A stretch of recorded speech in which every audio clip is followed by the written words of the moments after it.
All right, guys, and welcome to episode number 44 of Dope Check. The major is upon us. Finally, after months without an event, we are going back to Madrid in a couple of days' time. OpTic Texas, they are your number one seed for the tournament, but are they the favourite? Atlanta FaZe have been playing some great colours of late. Los Angeles Thieves, though, the other super team on paper, are they going to get anywhere near the grand finals on their recent performances? Lots to get into today. Who's going to win the big one? Gentlemen, it is good to be back. Ace, you're back in business. You got the jail cell behind you, as the stream can see. And yeah, how are we doing, gentlemen? Absolutely fantastic. In about a month's time, going to have a whole new background, a whole new setup per usual, different spot, AT&T fiber as well. So we're going to be in business then. COD-wise, man, a lot of surprises this week, a lot of things that I wasn't expecting. I got some I think people think my hot takes this week are going to be a little bit hotter than they expect. Like, they're going to be cool. They're going to be tamed. Tune it. Just keep watching, and you're going to be shocked by what I got to say in this episode. So I'm going to throw out the tray for now. What's going on? Can't wait to go to Madrid. Book first class today because I'm that guy. Rab didn't join me. I feel like the funds are running up on tactical Rab side of things, but it's okay. I'm flying for Manchester for once. It's the only time I actually get to do it. I'll be the breadwinner in this podcast. But no, it's exciting. First EU event in a while since 2020. Yeah, February 2020. I was there. Yeah. And so are you. Since 2020. It's going to be I can't wait. I actually can't wait. 2-hour flight. First ever time in Spain. I actually can't wait. Like, I'm gassed. And Ronnie, joining the show as well. Welcome back. My first ever event this week. Wow. So I can't wait, to be honest. Yeah. So that is mega. Thankfully, not got to fly like 16 hours either, so that's perfect. Yeah, it's going to be brilliant. The event's looking good. I know that the Heretics boys have been already taking the mick out of Toronto for running it for some reason. You know, I might just bring that tweet up real quick as we're about to get started. Because I might let Ronnie just yap off on the main stage about this because I thought it was pretty outrageous. So the event is technically hosted by KOI, even though basically it's Ultra's event, but Ultra are part of Overactive Media and they're part of, you know, the same group with KOI. So it's a Toronto hosted event, but here we are in Madrid, and there's these posters going up on the wall from Heretics around by the venue area with the picture of the Heretics players. They got, I guess, Super in the background there, who knows what's going to happen. They might put him in for Lucky, we'll see. But yeah, obviously Adam Adamu's tweeting about, because he's from the Toronto side of things, saying get your tickets in. And the Heretics boys are taking the piss. It's like, hang on a second. Wake up, you're in Madrid. Madrid is Heretics' house. Like, it's going to be your event if you had any bread, but, you know, they need Trace Bank accounts to pull this off, it seems. I mean, they run the worst event of the year last season, and then they do this. Then they decide to have another one, but don't do it in Spain. Do it in Miami again. And then they put this up around Madrid. It's like, just a bit weird. Fort Lauderdale. Don't call it Miami. It's disrespectful. My apologies. It's literally disrespectful to call where we were. Slums, right? Yeah, it's the slums of the. Where half the pros were in Holiday Inns and everything. Oh my god! Yeah. And then 2 of them almost got shot. That's disrespectful. So that is the Miami Heretics, by the way, guys. Who do you think forced them, by the way, to call it Fort Lauderdale this year? Because they're not calling it the Miami event this year. Because they lied to everyone last year. They've explicitly. Like, do you think the league stepped in and said, "You guys, you can't say this is Miami"? Like, because they're explicitly they're calling it the Fort Lauderdale event this year, which means no one's going to turn up. But you know, whatever. No one did last year, hardly. Yeah, last year was definitely a little bit crazy, but. Man, I don't know. I think it's funny. Again, it is funny, but it's good marketing. It's good, like a little marketing, little fun, little jabs. But the reality of the situation is, if you would, you could. And honestly, the EU orgs have honestly disappointed me a bit. I'm sure you guys being EU folks, it's even worse. I'm gonna throw it back to you, but like, it's disappointing how there's so much EU representation at this point, players, orgs, but there hasn't been any event since 2020. That's disappointing. It's honestly just like super whack. The European fans are, hey, I might say it, man. Maybe it's because I'm with the Euros now, but the Euro fans are better than the American fans. I said it. Hang me up. For years. Hang me up, man. The passion in Europe is unmatched for COD. It's unmatched, honestly. We've been knowing that for years, though.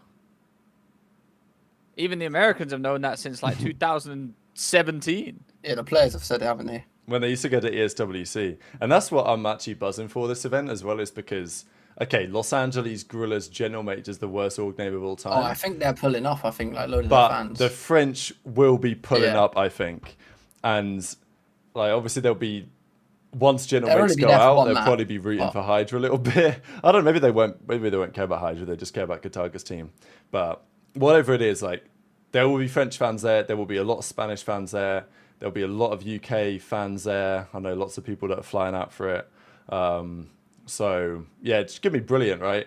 As I say, the last event in Europe was 5 years ago, almost to the month. I think it was February 2020, just before everything shut down. And it was a real, I don't know, microcosm, if that's the word, of what the CDL was like compared to the CWL, because it was sad, wasn't it? For those that went to London 2019, and like, I mean, I don't know if it's still my favorite event ever, but as like a fan, it was the best ever to be there as a fan. But obviously, recent events, even on the stream, you could tell like how good it was. There's only one event that's never come close to an EU event, and that is Anaheim. Yeah, exactly. I did London and Anaheim back to back. My first 2 events of that year were very, very fortunate. Both were insane. But yeah, like I went to London 2019 and it was obviously pre-CDL, Luminosity versus FaZe. I mean, I'm not going to talk about that again, Trey. But like crazy event, 100T win. Tommy's doing all this stuff to the crowds. Like it was just insane. And then they had the main stage, and then behind the main stage, and they had all the open bracket. Next year, when the CDL came around, by comparison, it was so dead. And I was like, Jesus, we've fallen this far in about 8 months. Like, it wasn't a pretty sight. And thankfully, the CDL's slowly grown a bit over the last few years back to nearly where it was. But that London hosted event was nothing like the one the year before. Am I right? They couldn't even celebrate properly because like they had to get out of the venue. I think that might be it. To be fair, speaking of that, like we are going to have that conversation sort of about. We might as well just do it now, actually, real quick, while I think about it at the start of the show here, because I think that the CDL tweeted out the timings. Obviously, we've got plenty to discuss today, but now I'm thinking about it, we'll just talk about it here. So these are the start times for the tournament. And, well, it doesn't have all the start times, but it's 4 p.m. local time in Spain is the start time on Thursday. So this is 3 p.m. UK time, which, to be fair, for European COD fans is a mega start time. Like, it doesn't get any better than this. Yeah, if you're... Exactly. It's... For people actually at the event, it's going to be interesting because it's pretty rare that we're there that late. It was only really Riyadh that made this happen. Let's go, OG Ant-Man with the 10 bomb. Love the show, guys. Considering bringing a Challengers Pass, buying a Challengers Pass in Major 2, first to 8th get $, first to 64th get Challenger points. How many teams are usually at these tourneys? To be fair, they will get sold out, I think, almost guaranteed. I think they're already sold out. Yeah, there might still be Challengers Passes going, and sometimes they open them up to more, but I think they'll always get 64. Sometimes they open them to 128. Ace, last year at Miami, Fort Lauderdale, how many teams do they have there? Do you remember? Yeah, but it was like all 64, wasn't it? Something like that? Yeah. Yeah. Some people didn't end up showing up, but yeah, we'll just say it was 64 passes. Some didn't show up, and they were in the 50s like by the end of it. Okay, interesting. So, yeah, but that sounds like a good idea. Wish you the best of luck. Thanks for the 10 bomb. Appreciate you all. So 3 p.m. UK time, 4 p.m. local time of the event, similar to Riyadh to some degree. That means it's 10 a.m. Eastern and 7 a.m. Pacific. So it's an early start time. The thing is, with a lot of these venues, especially this one, I don't even know how it's pronounced, the Caja Magica or something like that. It's in Madrid. A lot of these venues are like operated by the city, or at least they come as part of the city. And in certain cities, this was true in Boston last year as well, with the Boston event for the last couple of years. The event really has to be finished by a certain time, because after that time, there are certain labor laws that make it either practically impossible or literally impossible to function after certain hours.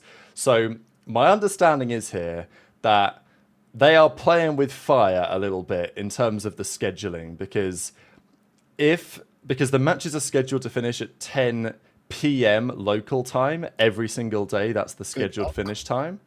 And if it runs too much beyond that, I actually don't know what they're going to do. They may be able to just run it late. I'm not sure. And I would imagine that they've considered all the possibilities here. But just because it's going to be a later finish than we get in the US events, it is a factor, especially on like a weekend. You know, workers at the venue and stuff working late, often it's a problem that a lot of people don't really think about when it comes to running these events, but it is a logistical issue. So they've got to manage that problem, because you can't run the event too late, with the fact that they're trying to still get North American viewership by running it as late as they can. So yeah, I don't know. I'm a little bit nervous. You get one delay, and we were playing COD in a basement. I actually don't know what the solution would be. If they get 2 delays, we're going past midnight. No, it's not. We're going past midnight, Ronnie. We're going to be playing out a hotel room. You have to understand, the venue might be shut down. It's over. We're all coming back at 8 a.m. the next day. Yeah, reset to the next morning. It would have to be streamed, so they couldn't even do it in a basement. Yeah, they would have to like postpone the matches and then come back the next day. The problem is on Sunday, it don't work on Sunday. And also, this is the other thing. Come back on the Monday. Like they must have had to think about this, right? Because on the Sunday, there's 4 games. 4 matches. Yeah, I know. And one's a best. And one's a best of 7. And you know how it works with the finals? They take half an hour to bring the teams out before the final, because they do all the hype and everything, and then the interviews. Like I don't know. From what I understand, I think there are going to be problems this weekend. I think we're playing with fire. There was one person to say to me that they might be used to it because of tennis. Because that can run long. Yeah, I suppose so. Tennis didn't run past midnight, did it? I'm not sure, but I don't know if they run it that late at the French Open. I don't think Rafael Nadal and Roger Federer. No, not midnight. But you know what I mean. It might go a little bit over. At Wimbledon, they sometimes do go real late, but at the French Open, I feel like they will just postpone it. No, but maybe not. I'm not sure. And someone else said it's quite common for stuff to start late in Spain. Yeah, it makes sense. That's one thing. Not only starting late, but I feel like we have 9 p.m. sometimes. We probably have a little bit of a buffer at the end of that. I would assume if they're starting at 8:30, want to finish at 10, there has to be a little bit of a buffer of an hour or two that they're considering, whether they're considering or not, like just to clean up, get everyone out of the venue, X, Y, Z. I would assume that at least they have the venue until, let's say, 12. If they don't, then that's a discussion that I don't even know what we're gonna do. Even 12's tight on a 5-match day. Oh, for sure.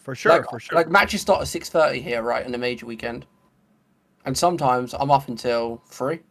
Yeah, on the Friday, Saturday, it's usually a late one. Exactly, you're up till 3 a.m. The issue is they're better now at running the games quicker than they used to be, getting through them, but there's still problems with this game. It still crashes. Oh, this game's terrible. There are still issues like that, and also it's basically the first LAN of the year. You guys remember the K-San tournament? How bad that was? I'm going to assume they've spoke about it though. I'm sure they must have had the conversations. You would hope so. Like I'm hoping you would hope that so. they've I'm done going to assume they have. I wouldn't have analysis. Well, it's Toronto, so I'm going to assume everything's all good. True, the issue is again with them is go on. They moved this venue. This wasn't their first choice venue either. I actually wasn't aware of that. That's interesting. Well, it was going to be Barcelona, weren't they? Yeah, were they going to Bernabeu? No, they were doing Barcelona. Oh yeah. And also logistically, you've got Toronto trying to organize this event with, like, the guys that are organizing this event in Toronto are not in Spain. They've not been to the venue. They don't necessarily know the people that are running the show there. A lot of the people that are running the show there don't really speak good English. So it's gonna be interesting for sure. I'm sure it's gonna be phenomenal. But I think just be prepared this weekend for some. I don't even know how late we're gonna be. Take your sleeping bags. Take your sleeping bags to the venue. Keep in mind that yesterday the matches, right? The matches yesterday, online matches, took 7 hours. 3 matches, by the way, just 3. 7 hours. So that's all. I think that could be the final statement if anyone has anything else to say. But it took 7 hours to do 3 online matches. This is a minimum of 4 and they have to get it done in 6 hours. I mean, online's always going to have more issues than LAN, though. The LAN is online. So it's just fake. Yeah, at least you're there. At least you're there in person. Yeah. Yeah, but I feel like if the internet goes out for one person, it goes out for 8. That's true, but I feel like it this doesn't game stop the lobbies crashing. Yeah, this game, when LANs were trying to get set up, they tend to have more problems than if you're trying to get an online match, just like a casing tournament took like 16 Yeah, but they're also planning for. They're trying to get everything, so they're gonna plan for. They're obviously gonna ask like, "Yo, can we have this event at this time? And if it goes over, can we stay?" They're also gonna be like, "Right, what about delays? We need American fans watching too." So everything. Listen, in my opinion, I think we're gonna be okay. Famous last words, Trey. Famous last words. I think we're gonna be okay. When we're sat in the venue at 1 a.m. Well, listen, it's gonna fucking finish it regardless. So, True. You know, it's not like it's not like they're gonna delay it till next month. Like, yeah, there is gonna be a winner. Once we're there, it's over, right? And I'm flying back on Tuesday, you know. So if they got to run the finals on Monday afternoon, I'm going Monday late though, so it's all right. There's no way they can possibly do that. We will find a way to make it work, even if we have to get up at the crack of dawn. All good, ladies and gentlemen. What I wanted to talk about first of all, apart from that, which is also first, is this. We have Grind coming back into the game. New maps. We've wanted the new maps. Hacienda has definitely improved the playing and the watching experience of the game, I would argue. And we've got another former map coming back. One thing I want to note is that as yet, they've not brought back any other classics. They could have brought back Rage by now. They could have brought back other maps. They've not decided to. I think that's probably because this year's game is meant to be Black Ops 2.5 with all the Black Ops 2 remasters. So I don't think they're going to bring back any BO2 maps, apart from DLC maps in BO2, of which this is one. So this is Grind, a Black Ops 2 DLC map. I'm sure some of you guys remember it. Great map, honestly. Really enjoyed it back in the day for pubs. Great map? I thought it was a great map. Fun map for pubs. Is it a great map for competitive? No. But it has 3 lanes, and they all connect, and they're all going to connect with a door. Oh my god, yeah. There actually are some door spots they could put on this. But, yeah, I don't know. Respectfully, Rab, Grind was like, you know, it was ass.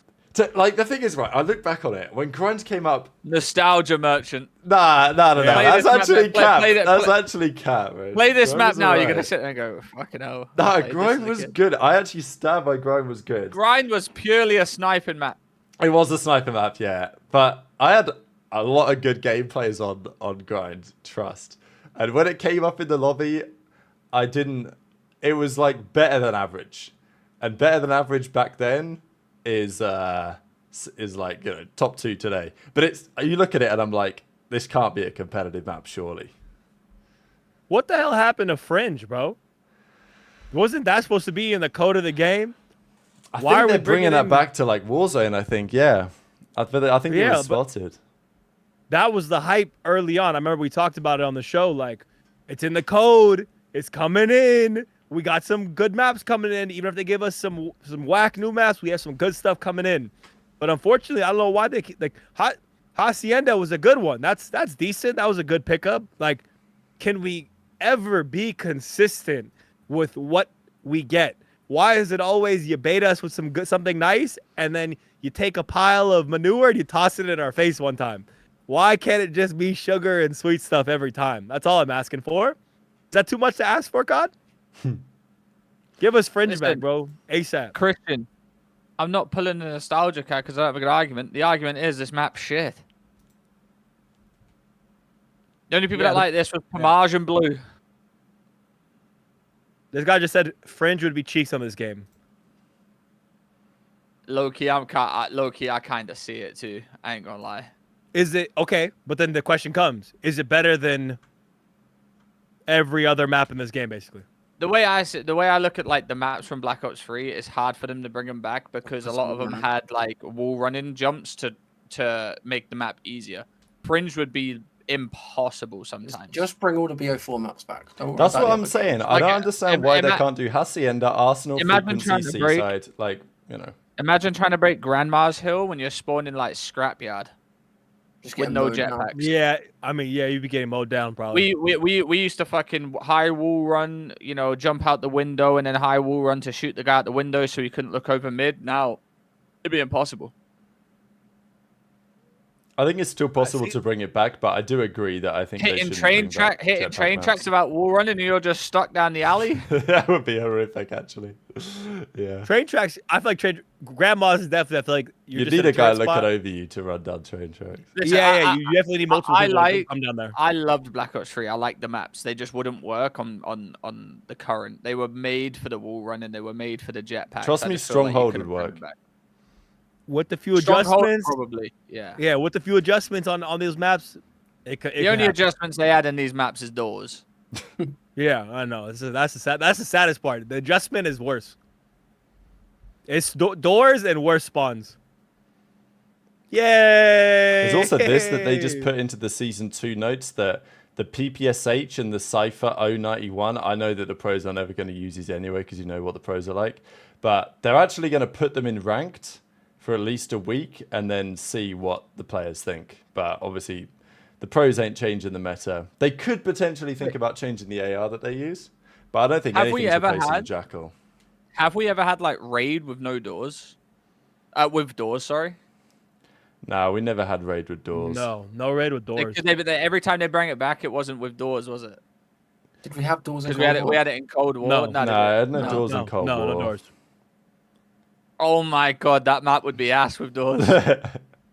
And you already know they're bringing it. Imagine kitchen with doors. Yeah, kitchen with. They're not going to put doors on kitchen, man. There's no way they will. Put doors. I promise. In a little hot bit in there as well. But there's so many door spots you could actually have on that map as well. You probably have to open the blind to get into money. Yeah, like the gym and like the entrance to art. I've been saying it. The doors and shit like that. The door mechanic, all that ruined COD. Oh god. Door mechanic is a development that no one asked for and is not needed at all. We got other maps, by the way. So there's 2 more maps coming in. We've got Bounty and we've got Dealership. And Javid put out the hill locations. I'll just try and find real quick what these maps actually look like. Give a little bit of I already know this one you've got up right now is like a fucking... It's like a 3rd floor simulator.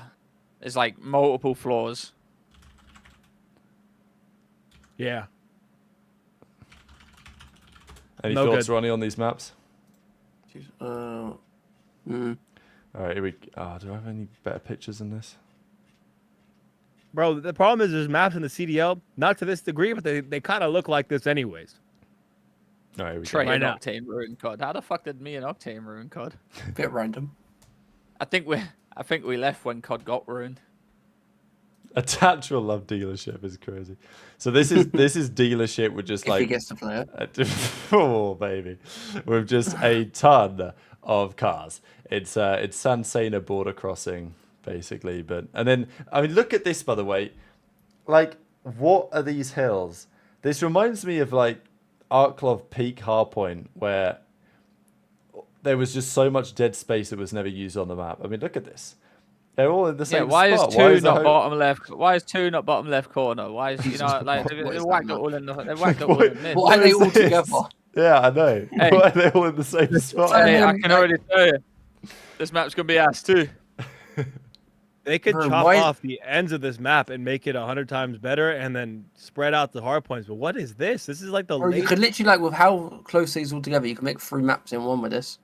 With how close they got the points. This map looks huge. They're closing their eyes and throwing darts. That's it. To make the hills. And the guy happens to be a little accurate. That's all that's happening right now. He's throwing darts, and this is where we're at now with hard points. Oh, okay. This is how he found it. Yeah, it's on the website here. So I can overlay. Wait, what is this game mode?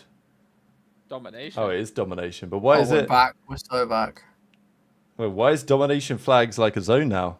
Is that actually a thing now? It's not a flag anymore? You don't just capture it on the flag? It's been like that for a few times, I think. Yeah, bro. They've ruined my game, you haven't played pubs in a while. I have not played domination pubs in a very long time, no. And these are the bomb sites, A, B. And then what we got here are the spawns. Yeah. I mean, Dude, everything's around this center of this map. Oh, okay, there you go. What is that, spawns? Yeah, I think you spawn here and then yeah, you just spawn and then it's an absolute fest in the middle. It's a fest in the middle. Treyarch were known for the colors they use on the map. Look how gray it looks. Yeah, I'm telling you, this is the Infinity Ward engine, bro. Like, it's actually so washed. Scroll down, the guy at the bottom left is tiny. Yeah, it's a zone. They've got loads of pictures here, actually. I'll just scroll through them.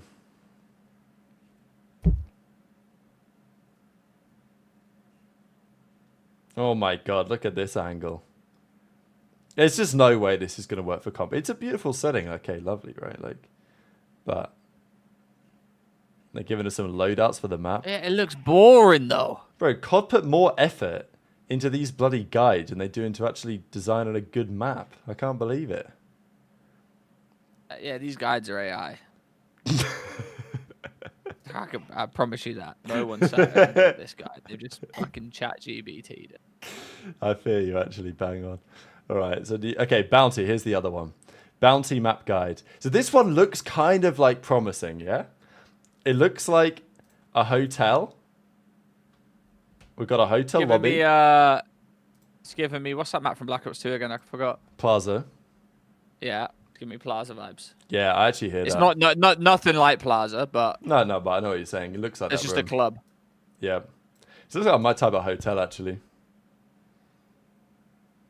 Little bar.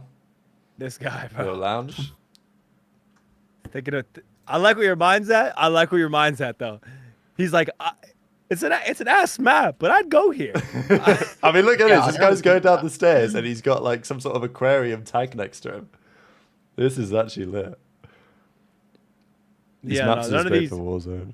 These maps are just there for pub kids to go jump around, run around, YY, put it on take TikTok. random routes, flank someone, and get a 2-piece and feel good about themselves. These are not competitive-based maps in any regard. What's good, JHB?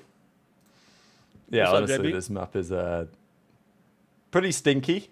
Oh, here we go. We got some more here. Wait, is this still? It's the same map. Wait, why is it trashed? Oh, this is like a. Oh, they ruined it, man. Wait, what map is it? It's the same. It's the same map, but like. It's just massive. Yeah, apparently. Yeah, look. Yeah, there's a I lobby. told you it's got 44 floors. Bro, yeah, it's a basement, center, the roof, the outside. This is so hard, man. Imagine one day I rock up. You could swim in the aquarium. There's a whole thing going on here. This would be my ideal Dope Check show location. This room. Outside looks like GTA. Yeah, Loki does. It's all my outside just looks like you're in one of those penthouse apartments outside of GTA. That's why the file's like 130 gig to download nowadays, because they got to render all this. Looks like Trey Cartier and the Bull Mask are gonna start walking in this and do a scene. It literally looks like that, bro. Yeah. I think that's it for your. Oh no, one more picture. There you go. All right. Conclusion is Bounty has more promise, but both of them might be reality, none of them. Look, they've got a luxury hotel with all the lighting in the world, and it still looks like shit. Yeah, it's over for us. GG. Chalk it up. We'll see you next year. All right, I've got a positive to talk about. Major 4 is actually going to happen, apparently, not in a local land with no fans. We are going to have fans at Major 4 this year. It's not going to be in Chicago. I really wanted it to be in Chicago because I wanted to go to Chicago because I've been there. But whatever. It's going to be in Dallas again, which is kind of great. Great. Brilliant, right? Double Dallas is crazy. Double Dallas is crazy. Double Toronto as well, kind of. You know what I mean? Because we've got Toronto champs and then we've got Toronto Major 1. So it's literally Toronto, OpTic, not really OpTic second time. And then Miami. Stop saying Miami. It's Fort Lauderdale. No, I did like New York. I'm going to give you 2 passes. The third one, I'm going to lose my mind, okay? No, Fort Lauderdale. Ain't no Miami in this year. We're no Miami this year. Yeah, Double Dallas is crazy, man. It's just it's wild that we apparently can't get to a new city. We don't know about other locations. No other place will try to host anything. But in the positive, I might as well pre-book my flights every year. To Dallas. You can literally buy a Dallas card. Yeah, people used to ask me before where you're going. I'd be like, I'm going to Atlanta, Dallas, Seattle. Where you going this year, Trey? Dallas. Toronto. Maybe Riyadh. Maybe. So again next year. Fort Lauderdale. Like, I will say, I've never been to an event in like Columbus or Raleigh or something like that, but like, you know, I'm glad that the CDL came along to give us proper cities. We did do it in proper cities before, but like, there hadn't been a Chicago event since 2012. New York event didn't happen until CDL came along. So, you know, some benefits of the league, having events in the big cities. I fear we might be chalked. But I think we are going back to the... I fear we might be chalked. We are a $300 million league is duo hosting an event. We might be chalked. And they've been trying to get this to happen for years as well. Yeah. No, I agree. It is going to be interesting. I fear we might be chalked. The CDL can't host their own events.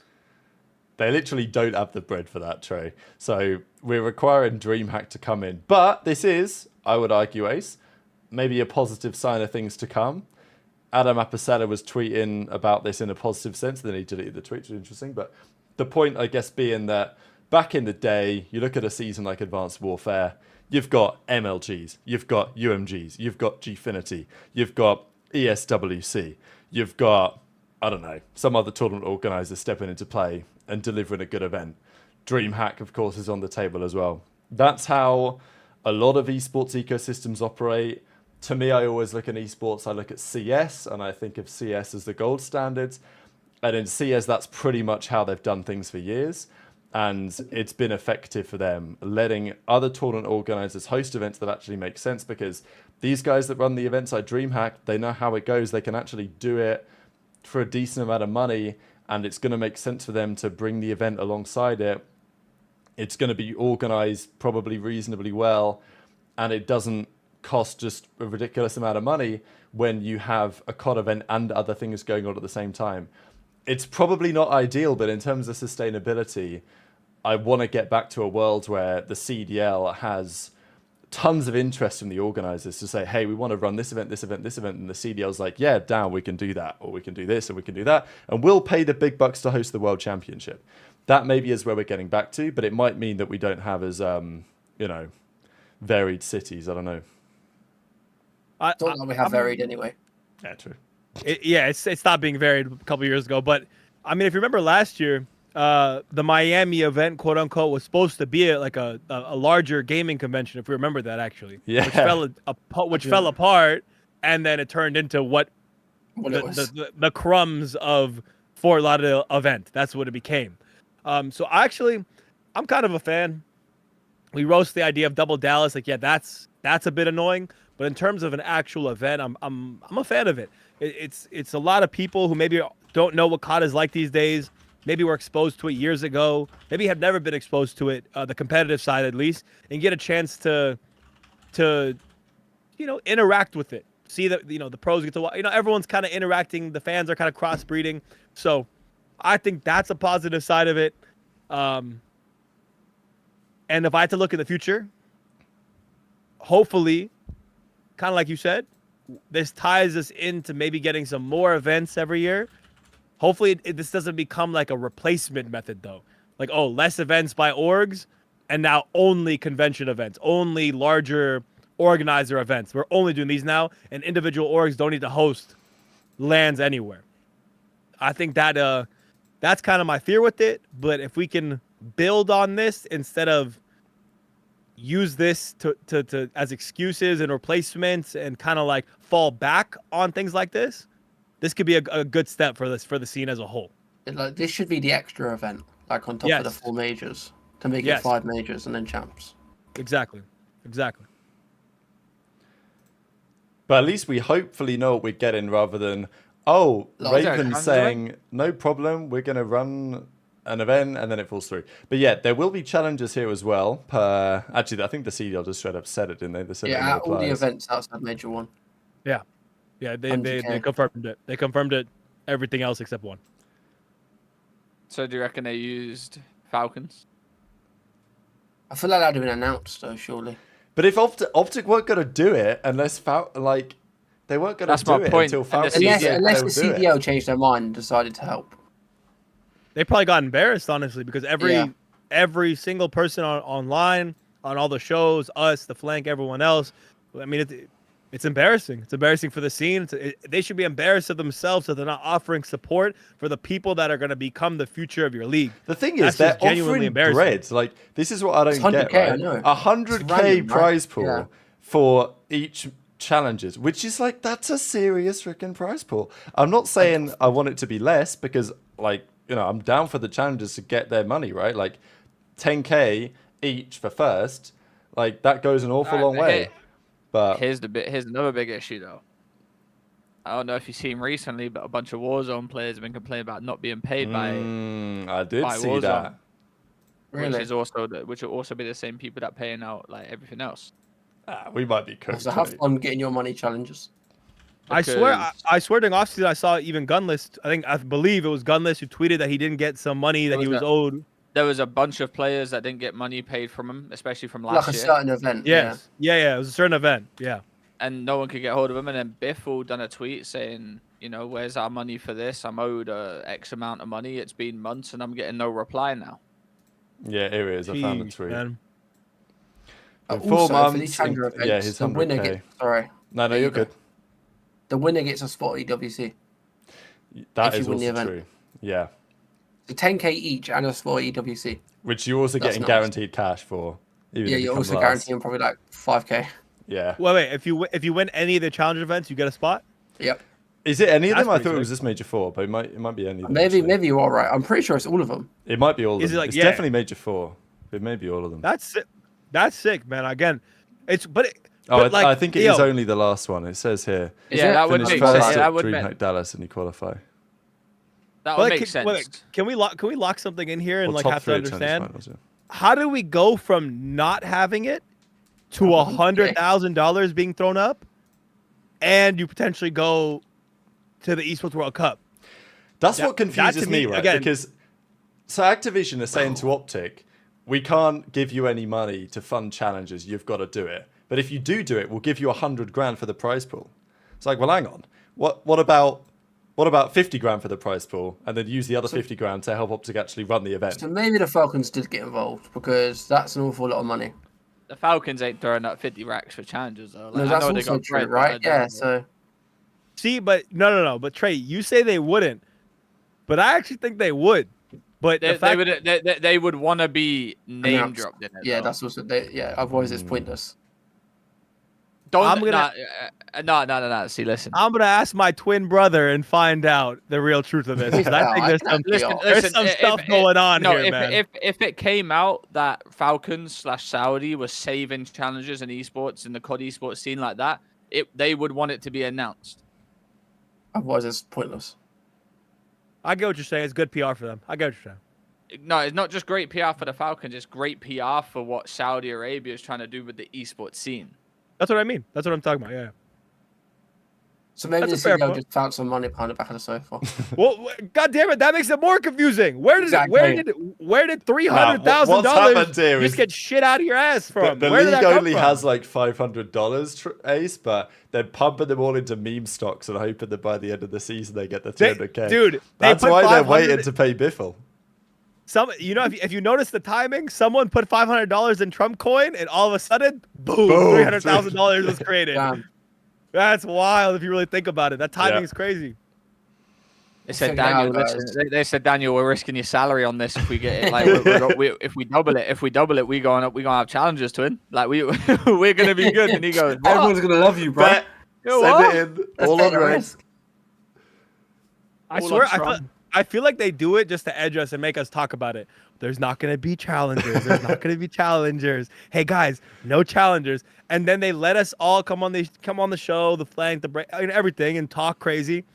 And then they come out and go, "We saved everyone." And then it's another talking point. Yeah, it's like a gotcha moment, and then another segment of all of us talking about it. It's the most abusive marketing I've ever been a part of in my life. You know what? Like, they could have done that with 50K, but 100K is insane. Yeah, that's huge, bro. Like, what would you? The hell no! Listen, whatever they've done it nicely. Congratulations, thank you. Yeah, agreed. Congratulations, CDL. But you're right. Gone from nothing to that. Like, fuck it. They've done this for years now. And it's not just the CDL. It's Call of Duty in general. They always do this. It's like, oh, we take away your dead silence. Ninja's coming back, baby. We saved the game. Like, come on, lads. And it's not silent. Yeah, exactly. We're not buying it anymore. We are not buying it. But Major 4 will have a Challengers LAN. It's going to be in Dallas again. Different venue to where OpTic are hosting their event. And then I'm sure the Challengers players will love the event. They'll have no issues. Yeah, I've never seen a Challengers player have an issue with an event. Never seen that before. What other games would be a dream hack?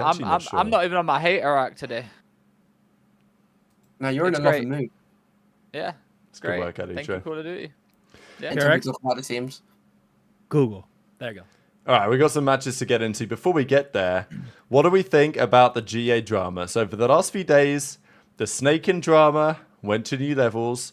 Scrappy was talking about the fact that we're going to a one pump only situation. He also talked about the Jackal and whether the Jackal is too good.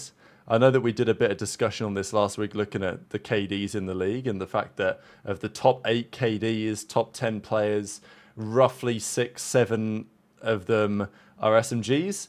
It's pretty much only Celium, Scrappy and Dashi that are in the conversation as an AR player. Most other ARs are struggling pretty bad in the current meta. Is that just a skill issue? Is it the fact that the game favors the SMG with the movement, these other things? Big AR is not very happy about it, and Big AR wants changes in the GA chat. Reportedly, they were looking at GAing all the barrels on the subs. Whether that's a good option or not, who knows? Yeah, but the problem is that some teams are not going to want that because they like their SMGs being good. So I personally don't think anything's going to change, but it's one of those GAs that if it happens, I wouldn't necessarily hate it because I kind of get the vision, but also, you know, get good because Celium's still dropping 1.4s every series. I was gonna let Trey cook because this is specific. I was gonna wait till everyone said what we were gonna say, but like we have this conversation every single year. Is the gun too OP? We've dealt with OP subs in the past. The AK-74U from Cold War was fucking insane. The MP5 in Modern Warfare 2019, insane. Nothing happened to it. We didn't GA the gun. We didn't do anything. We tried making it worse, which didn't happen. It's not like they're absolutely world star in ARs, like you said. Cells dropping 1.4s. Dashi, Scrap, and Cell are doing fine. I feel like the meta's fine.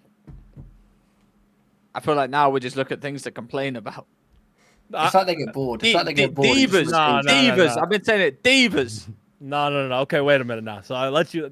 I had to see what you were going to say. Oh, here he goes. Oh my god! I should have seen this cheese coming. I should have seen the cheese coming. I had to. We know what this is coming. Wait.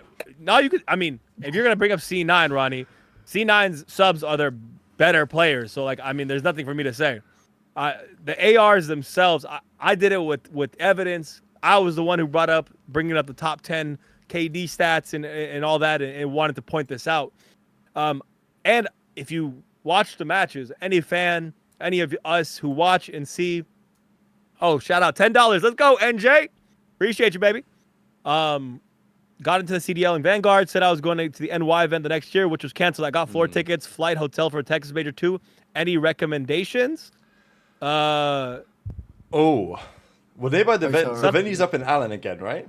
So yeah, something Terry Black's for barbecue, flight, get first class because you know what I'm saying. It's your big time event, and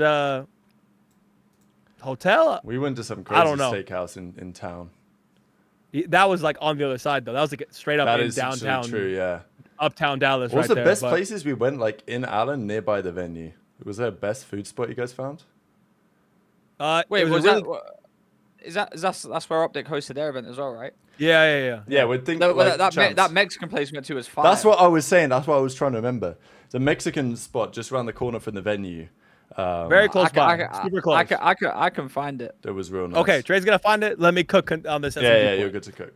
So if you're watching the matches, bro, there's some kills that people are getting.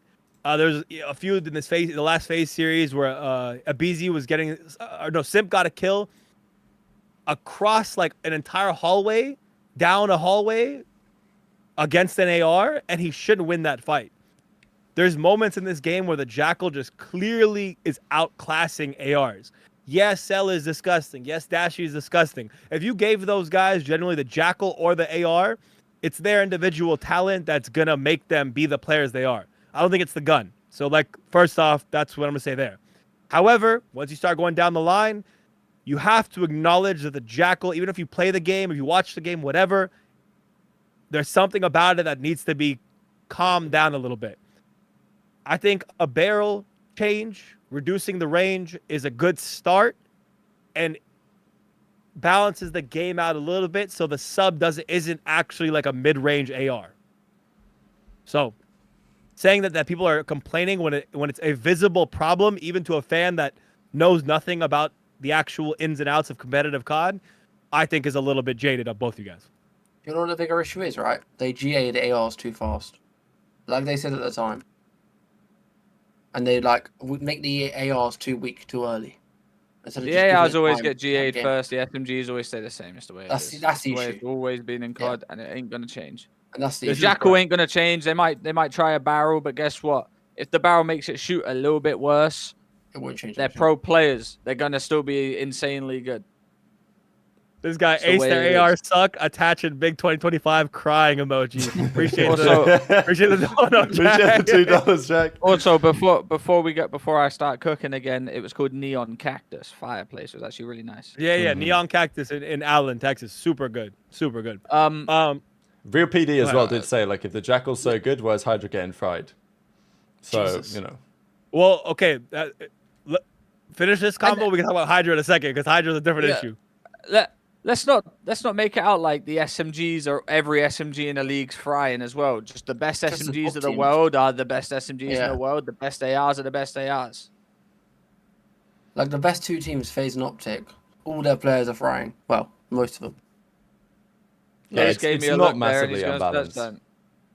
I'm going. Give me a second. Oh no. I'm waiting. Okay. You can't beat me in a GA argument. No, I'm not gonna. Well, okay. Let me just go down this list a little bit more. We're looking at KDs. Shotzzy. Yeah. I'm looking at top 15 KDs now. Okay, I'm just going to 15 now, just to make the point even further. Top KDs. Here are the subs. We're gonna do on the hands here. Shotzzy, Hook. We'll go to 17 because Pred and Kicks don't count, right? So we'll go to top 17 because those guys not current right now. Shotzzy, Hook, Gwen, Kleenex, Simp, Snoopy, Linz, Hydra, Kismet, Estriel, Real. So 11 of 15 players on your top 15 KDs are subs. 11. Where's the balance? That should tell you last year it would have been like that with ARs. The game. Last year was mixed. Actually, it was mixed because the game is fast and the maps are small. I don't know what the argument is there. And maybe the ARs just suck this year, like the actual players. I don't know if that's. Yeah, that's a no nuance in that response. That's the problem, Ron. That's the problem. I don't know if I brought this up before, but these are the numbers from World War II. Let's see if we can find Tran here actually. But I was a sub on this game. Yeah, actually true. But like back in World War II, this is obviously years ago, but this is like the most AR dominated game of all time, and they did GA the long barrel on the bar. That was a change that was made. But even still, the way that this game played, I mean, you look at this list, you get down to Crim, who mostly ran an SMG, but not always, until you find anyone who wasn't an AR. And even after that, you get Waskin, Parasite, Rated, Gunless, who was a flex, Shocks, Madcat, Hook, Kenny. Like, Kenny was the best SMG in the game on this game, and he was 19th in KD in the season. This is where my thing like counteracts your point, Ace, is every other game had AR dominated. Trey, 1.02, not bad. with a sub on this game, running at fucking running Zuma? at P1 Ardennes Forest, like, nah, that was a good KD. How about this? Last year, ready? Yeah, I'll name the subs. Okay, top 15. We'll go same way. Hydra, Simp, Gwen, Abizi, Nero. Exit doesn't count. Shotzi, Kleenex. Okay, top 15. 7 of them were subs. Half and half. It's balanced. You see what I'm saying? It's 11 versus 7, and the difference is stark. And like you said, these maps are small, so there should be more effective thought and balancing in the weaponry because of how small the maps are. We shouldn't be putting a barrel on these subs that makes their range better on smaller maps, because it gives them an unfair advantage, I guess, against ARs in my head. Just look at World War II to now. Yeah. How hard was it to use a sub in World War II compared to now? Much harder. Way harder in World War II. That's why there was no fucking subs in the top fucking 10 KDs, because you weren't gunning ARs across the map. Now you can. It's not about the gun, it's about the game. I think my opinion is I genuinely don't really care. It's like, as long as there isn't 4 jackals on the map at all times, like as long as it's still more viable to have multiple weapons on the map, which it is, then I don't really mind. It's like whether the AR's better or the SMG's better, the team just need to adapt, you know? Like if that means Celine pulls out a sub because he's going to flex a little bit, okay, that's fine. But as long as we've not got the same gun used by 8 players in the lobby, then I genuinely don't think there's an issue. I actually like that the flex has to flex this year. Or the fact that a lot of the SMGs last year ran a 3rd AR. Yeah, exactly. Until we got 6-star and like. It's might not be perfectly balanced, but I don't think it necessarily needs to be. It's my opinion. I think it needs to be further balanced because, again, effectively in almost every game, the ARs at least are holding up. I mean, the AR's job is to sit back and pick people off and finish kills. You get what I'm saying? Like, I don't know what the argument is here. That's the AR's job. Are the ARs not holding up now? No. 11 of the top 15 are subs, brother. Yeah, 11. because the maps are so small, they're just getting run out. What do you want? Correct. So shouldn't there be adjustment to that for that fact? Cell's doing fine. To drop a point Cell's doing fine. I would Cell, Dashi. They're doing fine. But we know that if you gave Cell or Dashi a sub even in this game, they might be better. They might have higher KDs. The point, though. My point is they're good AR players. If you're good with an AR, you're gonna be good. It don't matter what the other people are using. Yeah, the game benefits sub players, but that's not to say the AR is bad or the AR is good. It just benefits them.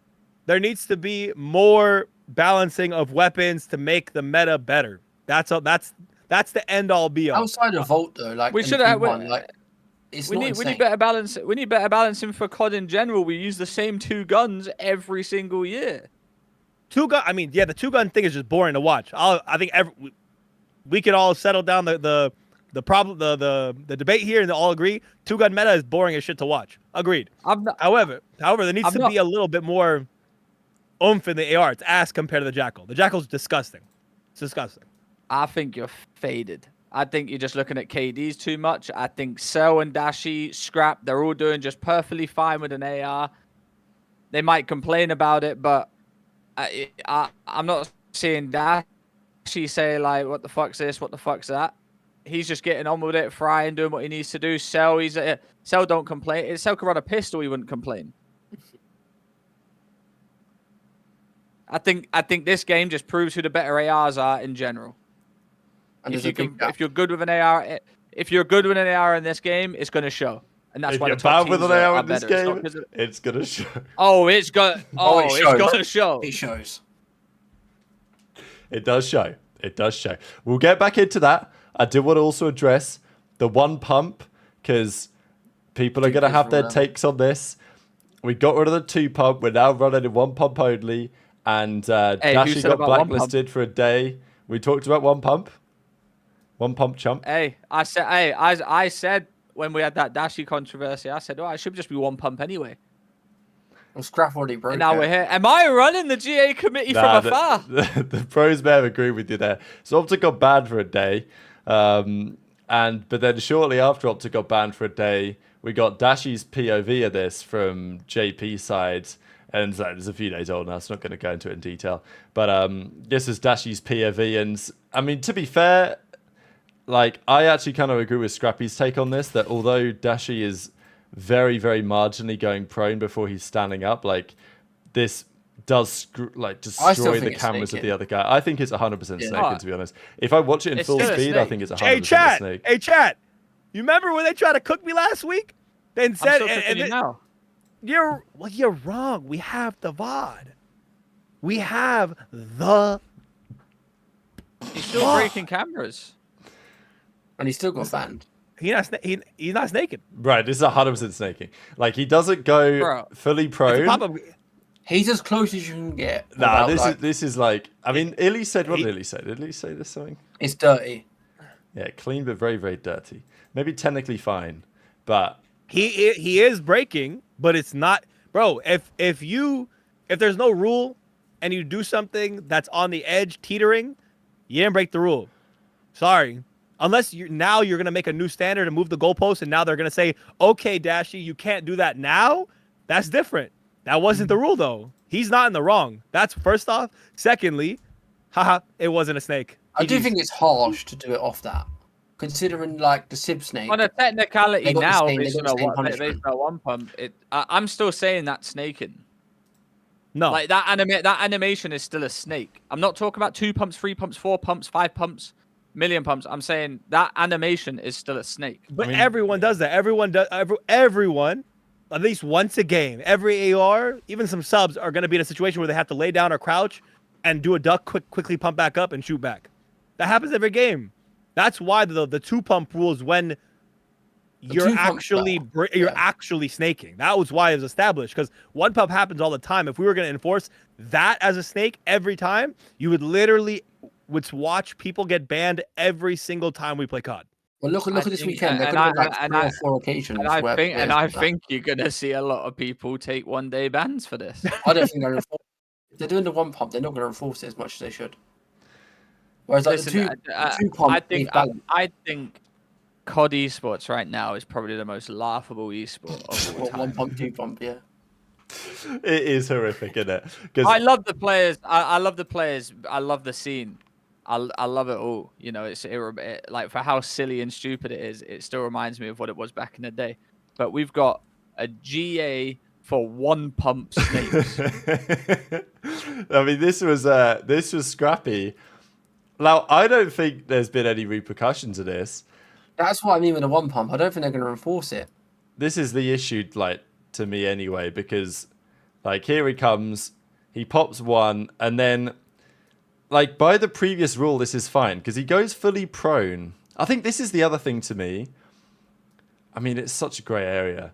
But to me, snaking is when you've not gone fully prone. You've engaged in going prone, and therefore your character model goes prone on the other guy's screen, but then you cancel the animation and get out of it. In this case, you do realize you can snake with crouching, right? Yeah, exactly.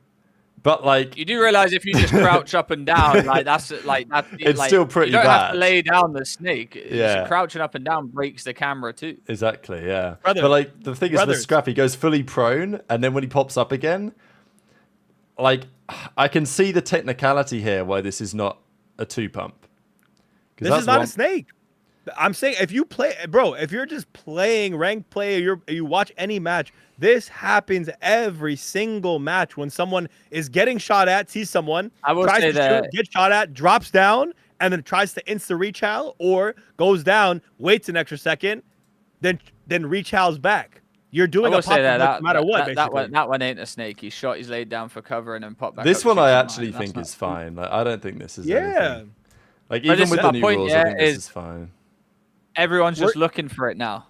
Yeah, we're getting towards a point of like ridiculous. That's the issue with the 1 pump. Can we just go back to being shameless?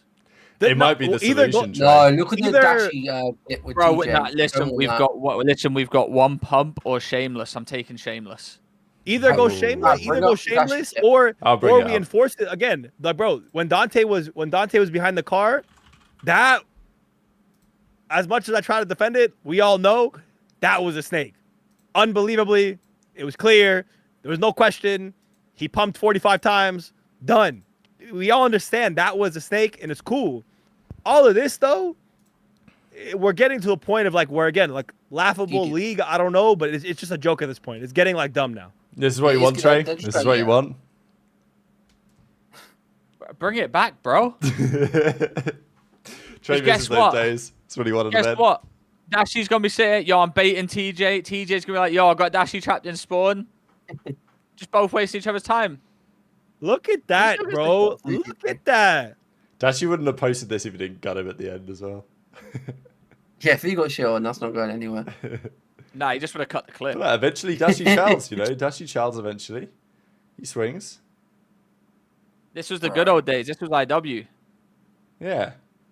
MW2. Oh. You know what we need to do? You know what we need to ban? You know what COD needs to do? Make it so you can't go prone. This is how Counter-Strike fixed this problem. Because in CS, it's also an issue. But in Counter-Strike, you can't go prone. You can crouch. So you can crouch snake about 2 or 3 times. And after you crouch snake 2 or 3 times, your character... like in CS, you basically have a 2-pump rule built into the game. Because if you pump more than that, your character gets tired and he goes too slow. You can't do it anymore. So CS solved this problem about 10 years ago. But, you know, we're still here. So give us another 10 years. Yeah, maybe another 10 years we might figure out. Zero wants Shameless snaking back because he snaked Zuma for a chip. I didn't snake Zuma for a chip. I snaked everyone for a chip. It was Octane, wasn't it? In the final. In the finals, whoever was in front of me, that was it. Yeah. They were getting snaked. Snaking everyone, literally. What was it? Scorch? That was the worst one, wasn't it? Was Scorch not the most egregious one? I think it was. No, I was that guy. I never all of them. I can't like, yeah. I just remember that. I remember at playoffs, E6 come up to us like, "Yo, no snaking." We were like, "What?" Like, yeah. They go, "Yeah, we GA'd it in America." I said, well, "I'm from the UK, mate." So he goes, "What? You're really doing that?" I think it was Kismet or no way. It probably was like, general, bro. Yeah. They laughed, and I was like, "I'm not joking." Yeah, because imagine you they go, what? You're actually snaking? I was like, listen, I've just been snaking against Rated and fucking Reedy for 2 months. You think I'm coming back here and not snaking? Yeah, we're snaking. Won the event. Yeah, and the rest is history. GG. This guy said, and it's true, take out doors and prone, and we got a good game. Add maps, sprinkle some good maps into that, and you're actually 100% on point. Take out sliding. Then we'll have a good game. Just bring jetpacks back. I don't hate the sliding. It does add a little bit of foo-foo, but like, it's fun. Take out sliding. We got a great game. Take out Omni Dolphin Dive, fucking dash boost. Got a great game. Crim's been saying it for years. Simple and easy. Slide merchants. Take it out of the game, they'll be washed. Tax sprint too. That's why I said... Oh, that's a good point. We talked about that new perk. Go on, Trey, while I find it. That's why I said as well. Just make sure... Just keep it so people can use... what is it? The... Tac sprint? Tactical... I don't know. Tap to sprint or whatever it is like that. Oh, we spoke about that the other week. Yeah, just so you don't have to double press it because no one does regular fucking sprinting. We're back. So this is the new perk that's in the game called Slipstream. And basically, it's arriving in like 2 days or something. And basically what it does is when you sprint, you have no tack sprint, but your regular sprint speed is faster. So it's like playing normal COD again. And, well, apparently, that's what they say anyway. Why the fuck did they add this as a perk then? That's what I'm saying. Why can't this be a toggleable option in the settings? Are they teasing? Or just should be the... Why the fuck is this a perk? Why would anyone use this? Because it's nostalgia bait. Why would anyone use this over just ATS? Can we wait? Can we make a GA that everyone must use this now? That's what I want. I actually like want a good that, old times. Can we make a GA that everyone must use this and we run it from there? I promise you, yeah, there's not a single soul that uses this. Nah, 100% there will be. I would be putting this on. No, what is it? PD said that this perk was in Modern Warfare 3 and no one used it. Oh. Yeah, no, there's no reason to use it. Tax sprint is way more useful. There's no reason to use it. It's definitely going to be inferior. You... It will be like it's not going to be a better way to play the game. But tack sprint 360 slide and shit on him. What do you ask? Why using this, bro? Could you imagine that? You'd lose full. Yo, what took you so long? I was trying that slipstream, bro. All right, maybe that's cooked. Like, we'll move on. Plant the bomb.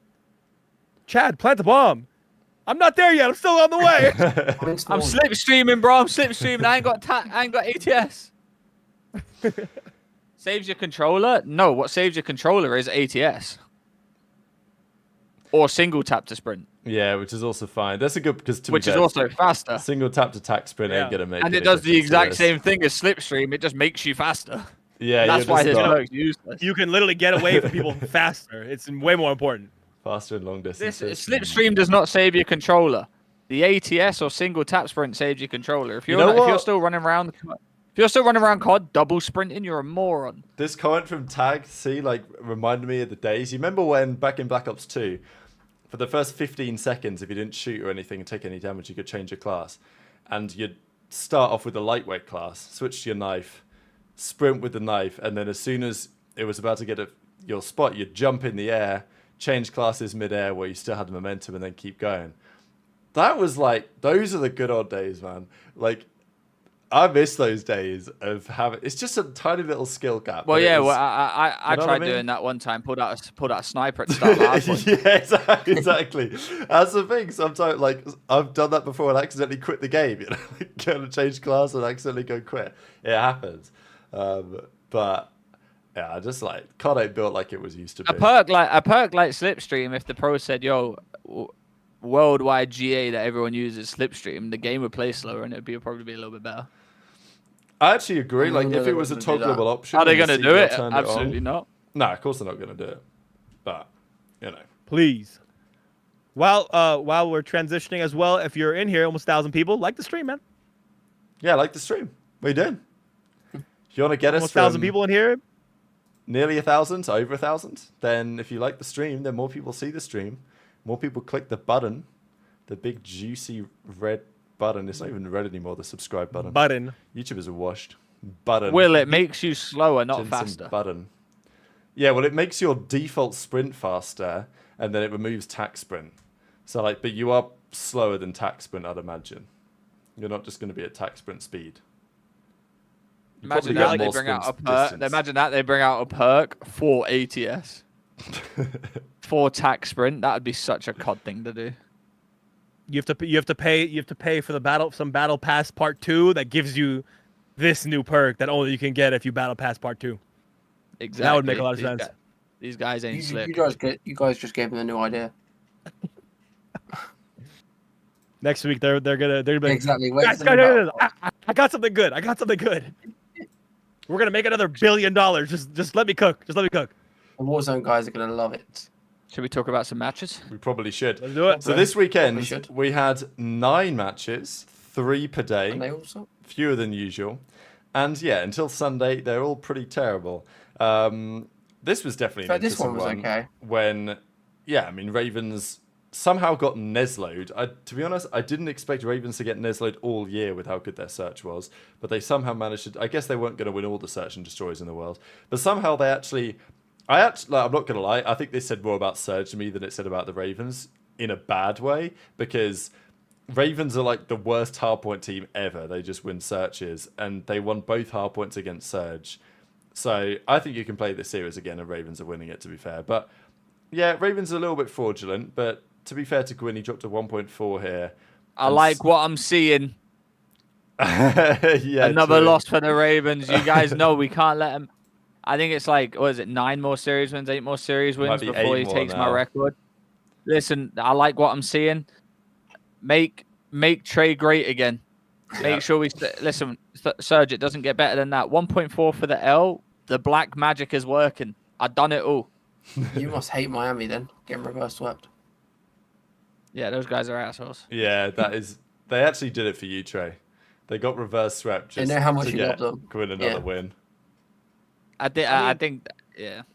I was just saying it took a literal historic effort out of 04 to make this happen. I think these teams play 9 out of 10 times. This result doesn't happen. I think it's literally 04 having a generational that even allowed this to happen this weekend. Yeah. And Ravens are still good, like when they kind of lock in.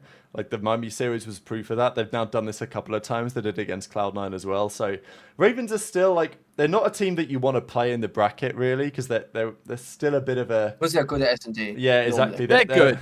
Yeah. They're good, not but great. I think, they're not as good as they've the appeared, purple patch is slowly fading. Honestly, it's all on Slasher. Like his form's dropped like since Christmas. He was talking about attachments on the ARs. I don't know if you think it's, but you know, like Teej has been playing well like all season. In my opinion, Slasher's never been wrong about anything. Greatest AR of all time. So I think his opinion on this must be right. My concern on this team is still, again, this goes year to year. We always come back to it, unfortunately, but it's like Vivid. Vivid sometimes can deliver for you, but sometimes he's very inconsistent. I think one of their keys to success is him finding some rhythm. However that's gonna look, Reese needs to be a guy that's not giving you a 1.05 and then 0.85s during, again, every single matchup. Just again, Mr. Stat Guy here, but both matchups during the minor 1 tournament, 0.85s. Against this Surge team in a match that you want to win, 0.84.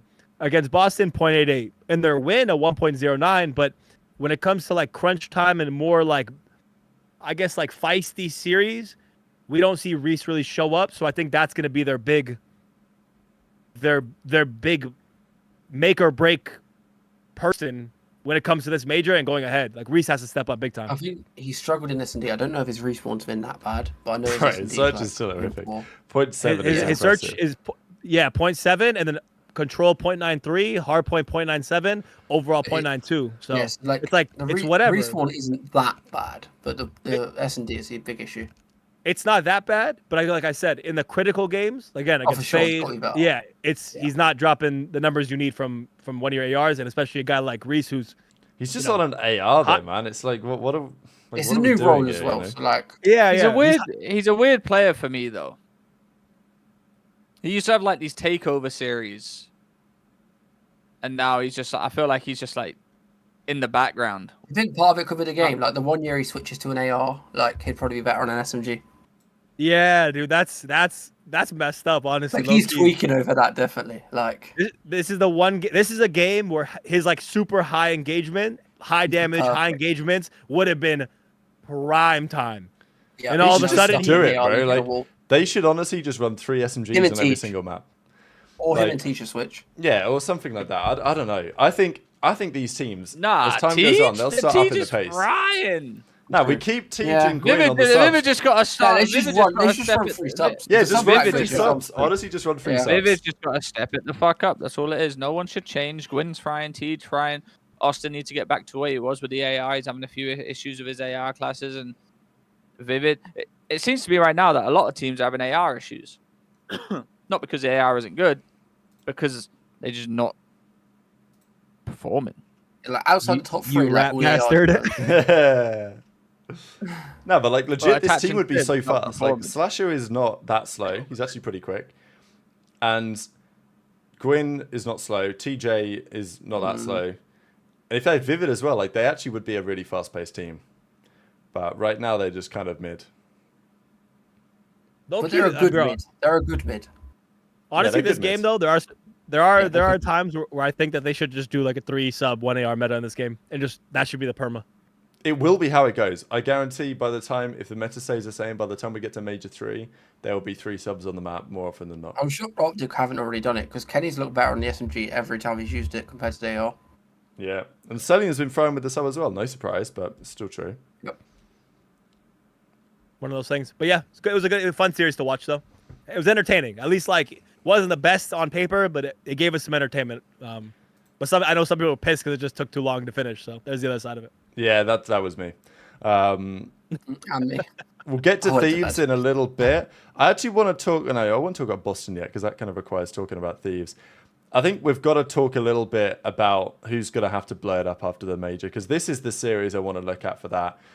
Rocker played Surge, and This was a rough watch. This was a difficult watch. You know what? I might have to find the clip. It was actually here in the map 5, wasn't it? Oh, I don't know if I can watch this again. We're going to have to do it. We're going to have to do it stream. Here we are, the final rounds. The 1 versus 1. Paul X versus Abuza. Oh, I remember this one. Paul X, after having a generational stinker all series, he's on a 0.7. You got to think, Game 5, Round 11, 1 versus 1. This is the chance to clutch up for the boys. Surely it's going to happen. Paul, he's running around. To be fair to the poor lad, he does get bad timing. But I don't know if you want to talk about this Chal tray, but I've seen better Chals than that. Game 5, Round 11, 1v1. I've seen better Chals. I've seen better Chals than that. On a 0.7 to win the game, and we get this. Oh, it's rough. It is rough. Listen, I don't think Paul was quite cut out for the CDL in that manner. That 1v1 to win the whole game, and that's the chow you take. That's got to be either like, fuck, I'm too nervous, I got to get out of here. Like, he's got no speed. No one's taking that chow. It's, yeah. I mean, he just hasn't been good all season, really, has he? And this is online, by the way. He's normally worse online. I already know his team. His team's already sat there and watched that chow and said, yeah, he's gone after Major 1. It was too late to drop him now because they were probably flying out that night. It might as well just carry on now, all the way to Spain. Hey, I want to give Paul X a title, man. He's the mayor of Burgerville. Let's go, baby. Congratulations, Paul. I didn't know his stats were that bad. Jesus. He's running the town, baby. We need to get live. Welcome to Burgerville. You want cheese on that, Paul? Because you're going to be running this establishment very soon, baby. Has he had a series in the positive yet? Surely. Just because, Sib has had one. Oh, he had... Yeah, one. No, he had one. He had one against Boston. He had one. Against Vegas or something? No, against Boston, he had a 1.15. And then against Thieves, he had a 1 flat. But then since then, it's been 0.7, 0.58, 0.7, 0.9, 0.8, 0.8. Listen, I just don't think he's. Oh, I'm reading that for the wrong way around. They should pick up Lunas from. I don't think he's cut out for the CDL, and yeah, it's not the first time I said this. I even said it to my team when I teamed with him in MW2. Damn! Off the top rope, tray 0, slam! Paul RX, they're saying. Feel kind of bad because he actually was good in challenges last year, but. I mean, he's one of them guys, isn't he? Where he's too good for the little league, but not good enough for the big league. He's a Challengers Reaper, bro. But you can still do all right from that. Look at Exceed. I mean, it was 100K for the tourneys, Exactly. I'll be the guy to say that Exceed deserves one more chance. No way, we're bringing Exceed back, man. I don't mind bringing him back. I'm not saying. I'm saying, if let's say they win Major 1, he's part of the squad that wins Major 1. Challengers, or excuse me, Major 2 challengers. Excuse me. Yeah. I got it. Don't worry. Major 2 challengers. If he's part of that squad, I think he actually does deserve it because he's been on top for multiple years. Yeah, sure. It's like sometimes you got to take a risk on a guy. There are other unproven rookies, but bro, if someone's dominating challengers to this degree, give him another shot. See what happens. That jersey always cracks me up as well in his picture. Poor guy got set up from the start of the year. Yeah, they couldn't even get him a proper fitted jersey before. They dropped him for the team. They got him. They got him in Looney's jersey. Yeah. So Paul X, he's on the verge of potentially being out of there. I also think Surge have a fair bit to think about too, just because I feel like they're banking on being good on land because their internet's so bad. Yeah. To be fair, going 4-3 this weekend. Yeah, exactly. They went positive. So it's not like they're in a massive online. They're not. They're not ass. They're not completely terrible, but I think they scrape a lot of wins. If you look at their wins, I think they scrape a lot of wins. Every win they have is like a war.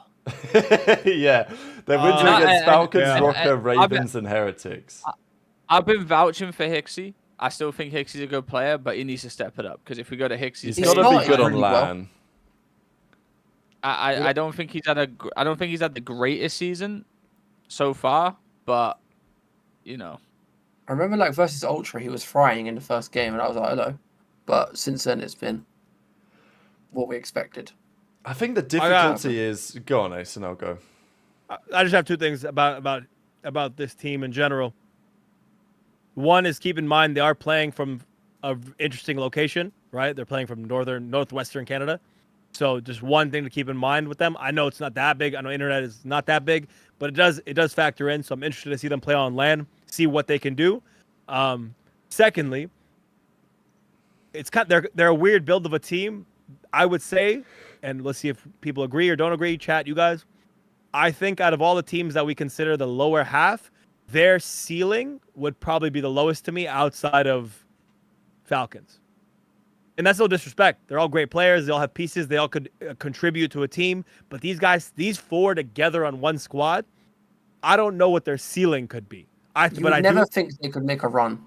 Right. I think their ceiling is lower mid. Top 6. Yeah. So that's kind of my issue with them as a squad. Could they make a change and do something major? And actually, with this core group, could they do something special going forward? Absolutely. I actually agree with Ace's take. Can you believe it? But you're exactly right, Ronnie, as well. Like, what Rambo traded with the changes he made, as I say, the Brizzy for Nasty thing is fine. It's the Hook for Hixie thing, that makes sense on paper, which is the questionable one, because like you're trading some degree of consistency. Because I think with Hixie, you know what you get. Like he has a .86 overall. He's gonna make some decent plays. He's like Hook is gonna be inconsistent, but on a weekend where Hook is frying and on a game where he's good, he gives you the upside. It's like with Surge, this roster, you're just accepting that top 6 is your maximum result. And you may get top 6, top 8 like every tourney. And with Hook, you're probably getting top 12 in a couple of tourneys, and you're probably getting like top 4 one of them. So it's like, what do you want? But if you want the up, and I would always go for the upside, but maybe it's the consistency that keeps you in your job. I don't know. Depends what the owners want. Well, they got top 4 at EWC, right? With the roster. Hook and Brizzy. I mean, there's also a good person to talk about so, yeah. who could be in the league, who is absolutely frying in the EU challenges. Afro. Ooh, I like that. Afro could be coming in. I really like that, actually. Frying again. Aqua Nasty as well. Now, I mean, does Rambo trust it? Does Rambo trust another EU player? Probably not. I mean, he's got like 3 EU players on his team, so probably better. But then there's visas to sort out. Like even with Pred, I was seeing this talked about today. Like not saying Surge are getting Pred back, but like he is not joining that team. The thing is with these visas that you get, the org gets the visa for the player, and then when the player leaves the org, the visa is I think transferable, but only for a certain amount of time. So if they don't join an org for like a couple of months, then their visa is cooked and they have to try again. Probably. So like Afro will not have like a visa probably ready to go. No, it's easy to get. Yeah, exactly. A proper org will have no issues. A Londonville Ravens, yeah. Guys, Afro is not. Apart from Ravens. Afro is not terrible, and I'm not even saying this. I don't even speak to Afro, so don't say it's friendship cheese or anything like that. He is actually frying. He's running worlds. Frying. And he was good at Vanguard. Insane. And on paper, his team isn't even like the best either. Like to start the season, nobody would have thought that. And they're like running everyone. To his credit, when Afro doesn't need to necessarily think too deep and can just run and gun, which this game is a lot of, that's when he excels. Afro was at his best when he had the fucking general. That's true. Yes, if you have someone directing traffic and he's just running around doing what he has to do, that's when he's good. Start of the game when people don't know what they're doing, and when he can just run and shoot. A lot of these. Sorry. Go ahead. No, go ahead. Apparently, Nasty's good at that as well these days. Like he got a lot of praise on LAT for being a good leader. Nah, he is too. So like, I could see it working. So it's just someone like him could contribute big time to these rosters as long as you have someone that's a little bit more a little bit more minded about the game and breaking it down. You just need him to run around and shoot people. Just take Standy or Neptune. Standy, sorry. Standy? Excuse me. No thanks. I think Neptune will get picked up though. I could see Neptune on this roster, and I wouldn't be shocked. Listen, y'all disrespected Standy too much right there. All I'm saying is that there's better guys that you would pick up sooner. I was just surprised because Standy's like not even been in the combo really, as like, you know what I mean, like the former players. He's not even like top 5 that you'd pick up from challengers, like SMGs. His team was in finals, or were they in semis? No, they didn't make the final anyway. They're in semis then. Yeah, but I don't think him or Ely were the best in their team. I think Brack and Johnny were. To be fair, Ely left. Johnny's another one. Johnny's one as well. He's been looking good. Because he was actually half decent on Vegas when he come in before he had to go out. Yeah, Johnny's actually all right. Johnny and Jimbo, dynamic duo. I actually think Afro and 04 could work because 04 is quite a smart player as well. And they got similar hair. Yeah. 04 knows the game. He's exactly. 04 really knows the game. Quick words on your boys, Ace. I'm actually just seeing we've got Ace face emoji. Yeah, click it, bro. Yeah, let's get a click. Look at it. Brilliant. We get a little.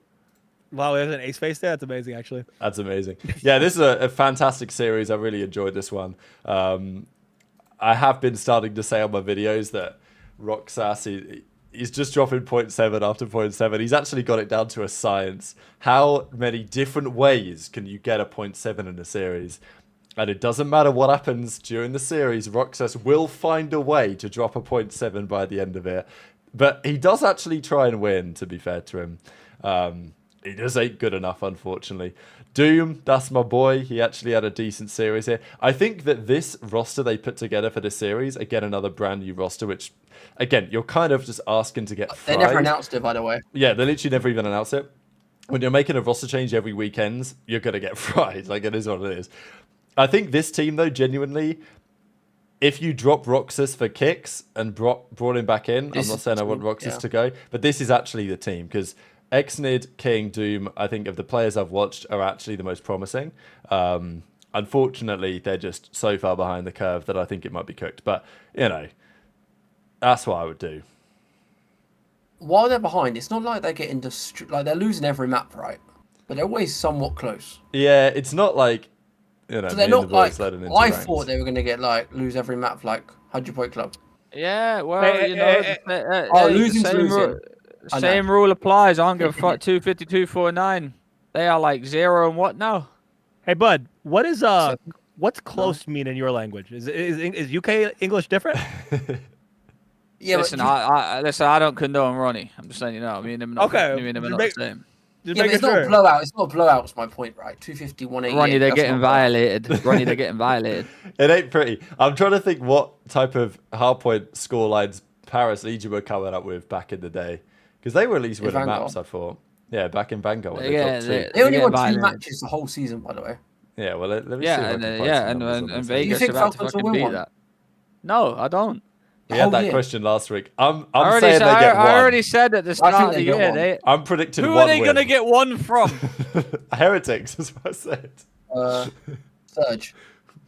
They ain't going to beat Surge. They've got another like 25 series. We did the calculations.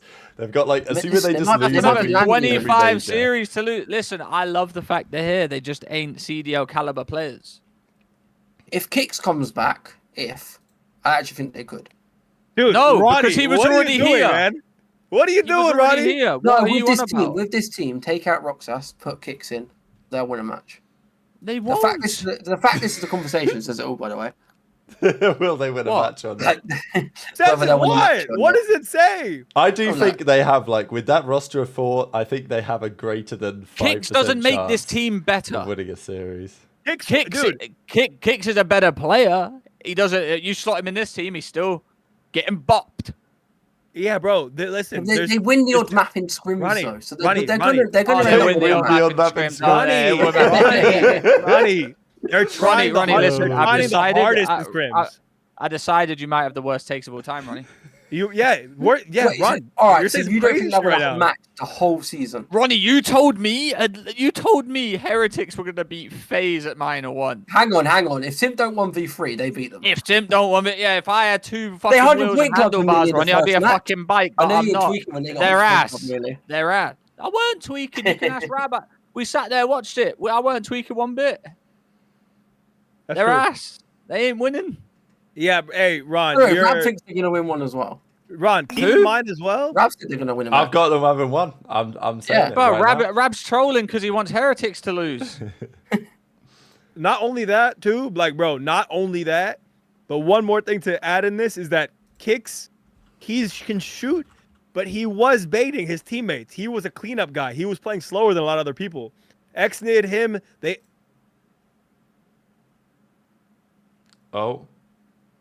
They would be. We're back. All good. Mine's bottom of the barrel, I think. All good. We heard most of that. Back. Bottom of the barrel guy. Yeah. All right. Basically, yeah, Torch. It's cooked. Torch, this is how Kicks does not make them better. Because he's just a better player doesn't mean he makes them better. He just shoots straighter than the guy that's already getting bopped. Yo, some people, Trey, I'm going to throw this to you. Some people don't actually understand that just because a guy has more talent, adding him to your team doesn't make your team necessarily better. Can you break that down for some of the fans? Listen, you throw Simp in that Ravens roster. Not Ravens, you throw Simp in Falcons. They ain't winning a map. Not a map, sorry. They ain't winning a series. Just because Simp goes over there doesn't mean they're going to win a series. Yep. The team just ain't good enough. Yeah. It's just one of the guys. It's one of those things. Sometimes just bringing back someone with a little more talent doesn't necessarily mean a team is going to become that much better. This team is not only are they changing every week, so they can't even get used to each other. I mean, that is true. They shouldn't change that much. They can't even get proper chem, get reps in S&D, get reps in hardpoint XYZ. You're also a bunch of guys who only can play well when either their other teammates are getting absolutely pissed on, so they just look better, or they're baiting. So it's not going to happen. They have the good staff for it. They have a good infrastructure. They have a lot of positive stuff with that organization and what they're trying to do. But the pieces aren't there just yet. Once they have the pieces in place and they bring in some support, they'll become something serious. But this year, they really might go 0 and 24, 25, 30. I'm just looking at the 2 previous candidates. So this is Paris Legion back in 2022. They lost 13 series in a row. They started out the year 0-5, but they won. They played 5 series and they won, 5 maps. They went 5-15 map count in Major 1. Fast forward to Major 3, they went 5-15 map count Major 3. And Major 4 qualifiers, they went 5-15 map count Major 4. So that was Paris Legion's number. They would play 5 series and they would win 5 maps. 5 maps. Jesus. And Falcons, they're gunning below that. They've won 4 in 7. So Falcons are on for worse than Paris. And if we look at Boston, this was Major 3 qualifiers last year where Boston went 0-7, but they lost 5 game 5s there. This also is still an unbelievable run. 3-0'd by Thieves, 3-0'd by Surge, 3-0'd by FaZe, 3-0'd by LAG, beat OpTic 3-2. I mean, are we serious? Okay, that was a timeline. And they nearly beat OpTic with Shawnee as well before that. Yeah, exactly. So yeah, that was a timeline. But yeah, that's what they're up against. This shit is cooked, bro. It's cooked for this season. It's over. It's over. They're not winning anything. And again, the only time, one last point just to them. The chance of them taking a series off of someone only lessens as time goes on. Once people learn the game, learn how to play it, understand the strats, XYZ, the chances of them randomly upsetting someone actually decreases. So keep that in mind. It's actually worse than I thought because Falcons have played 8 series because they played the minor 2 and they got 3-0'd there. So Falcons are gunning it 1 map every other series. Jesus. Yahoo! So, it could be better. It could be better. But, at that point, our losers bracket teams were basically locked up in terms of the standings. Falcons, of course, were in the bin. Even Gorillas, after getting the win, it didn't matter because of the way that things played out later in the qualifier runs. And let's get back into those matches, actually, so we can see who's next up, who to discuss next, because some fascinating games. I think we can next go to, Boston and discuss where we think these guys could potentially be, because they played FaZe and they played Thieves, and we'll get into Thieves after we get into this. The FaZe series, they could have won the Skyline for sure. Purge, Cami had fine maps, Awakening with a bit of a stinker. To be fair, it's one of those Skylines you can get outslayed, but the spawns are close, you can keep it competitive. But FaZe made a big comeback here to win the game one, so this was competitive. After that, though, FaZe just slammed them bad, which is probably what we expected, really. But, yeah, I think for me with Boston, I've been very impressed. We know how good Snoopy is at this game. Purge and Snoopy are genuinely a great duo. I like Cami's leadership, what he brings. It's just, I want to see one series where Wake has like a 1.2. Like, is that too much to ask? I think Boston for teamwork is good. I think they need to potentially delve into the challenger scene and pick up like a top AR from there for Awakening. And I feel like they would compete a bit better. I don't think they'll make a change for a while. I think you're faded. Hmm?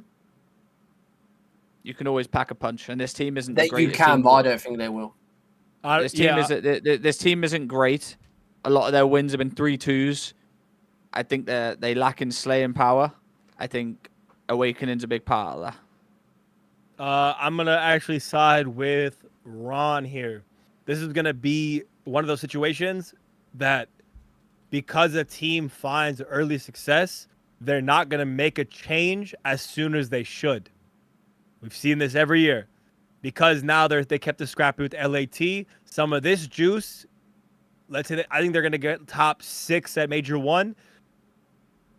They're going to stick because of early scrappiness. But they won't make the difficult decision like Trey, you're saying. I think it's the right move. I agree with your move. But will they do it is a different question. I actually think that there's no chance, and it's going to be a mistake that they kick themselves in the booty hole for later in the season. The chat's right there. It also depends. Go on, Trey. I was going to say, it also depends if they've got the money to do it too. I don't think they're as bad off as people think. It shouldn't cost them that much, you'd think, no? It's you got to look at it like, is Boston happy with where they're at right now? As in the league, yeah, probably. Yeah, they're probably shocked where they're at. They're third in the standings at this stage. I think, like I said, I just personally think, regardless if they do it or not, if he could come out and fry for the rest of the year. I just think Awakening's not been a good player for the last 2 years. And for Boston to be a better team and get better results or cleaner results, I think they need to drop him. To be fair, if you look at the stats, he started well. But the series he's played well in, he went positive against Minnesota, positive against Miami, positive against Vancouver. Yeah, well, right. Like 0.99. Yeah, all right. I'll give him an even. And then in the other series, it's been steadily downhill. But yeah, I think chat's right. If Doug actually is shadow GMing and making the calls, as we think that he may be, this is when Doug gets to prove his worth as to whether he's actually a good general manager or not. I know that he isn't the official general manager, but we talked about it all of last year, the controversial changes they made, bringing in Pentagram, some terrible moves. Doug sometimes had to justify them. And I also see that Doug is hitting the timeline every time that Snoopy wins a series and plays well. Doug's hitting the retweet on that. Doug is making sure everyone knows that he was backing this man to the T. And fair play. Like, Doug has proven that his faith in Snoopy was going to be rewarded at some point. Here we go. Doug retweeted Purge. Doug probably at some point retweeted Snoopy. I swear I've seen it more often anyway. But the point is, if Doug he's obviously part of Boston. We don't know what he does over there technically. But if he wants to prove that he's actually a good general manager, this is when he has to make a difficult decision, because Wake hasn't delivered last year. For whatever reason, he just fell off a cliff. This year, it's a similar start to the year. You need some slaying power from your ARs. The best teams in the game all have it. And when Purge and Snoopy are capable of actual takeover maps and winning you a map single-handedly, because they're just looking really good at this game right now, you need that to be true for at least one of your ARs. All the other best teams have it. So if you're going to try and actually be competitive this year and be like the surprise package of the season and potentially try and make a grand finals or even like certainly a Sunday, then you've got to think about what that means. So we'll see what happens on LAN. Maybe Wake turns up. But if he doesn't, and they've not got an easy bracket for it, to be fair, then you've got to decide where your decisions lie. Because there are good ARs and challenges. Like, there's no doubt about it. I want to respond to that money point you brought up a while early on. Just they have the money to sign a challengers kid. It doesn't really cost them anything, does it? If you drop your pro player, you don't have to pay them anything. Well, there's no minimum salary anymore. So listen, all them players are getting paid fairly well though. Yeah, I would assume they're getting. I wouldn't say they're getting 6 figures, but I'd assume they're all getting like anywhere between 70 to 90. Yeah. Okay. Yeah, they're getting paid and they have housing. So like life is good. They're fine. Yeah, they're fine. Exactly. New York's not like Vegas Legion. I'm not saying they're broke, but there's a reason that they nearly left the scene. No, 100%. I have no issue there. I'm just saying that they could definitely pick up someone out of challengers, and they would likely be better. But they're going to fail to make the move. That's going to be their downfall. And as the year progresses, again, I don't know if you did, I didn't see it, but if you brought up the Wake stats of the last 5 matches, his decline has been very significant. His overall KD doesn't actually tell the full story. If it was a chart, it would look like the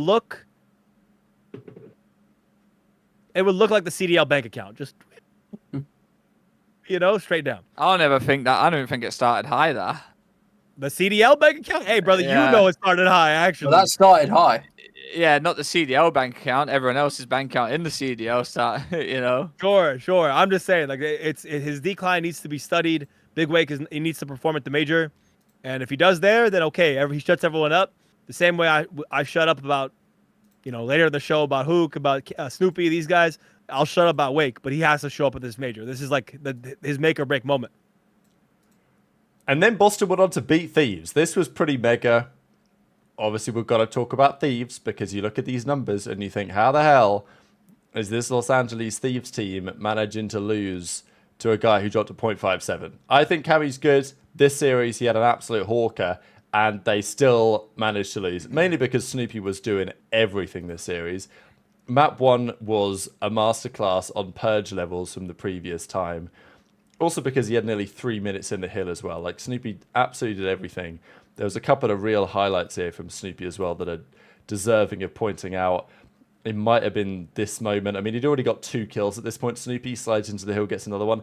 He has undoubtedly one of the best POVs to watch right now.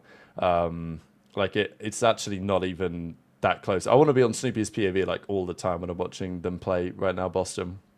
He's just killing everyone. And this against Thieves.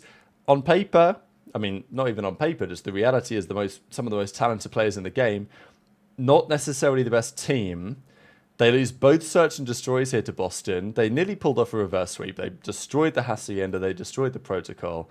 But when it mattered, Boston and Purge and Snoopy, just a bit too good. So I think we've given Boston the credit that they deserve. I think we've got to talk about this Thieves team because they find themselves 5-2. By the numbers, you're thinking, it's fine. They've had a reasonable stage. If you told me going into it that, they played FaZe right, they played OpTic in there, and you'd have said they ended their stage 5-2, you'd have said, okay, understandable, they'll go into the major. But when you look at the context and you see like the way that their recent series have gone, I mean, they've not 3-0'd anyone this season. That's another interesting point, right? Like, they've played 8 series and they've got a couple of 3-1s, a couple of 3-2s, and then a couple of close losses.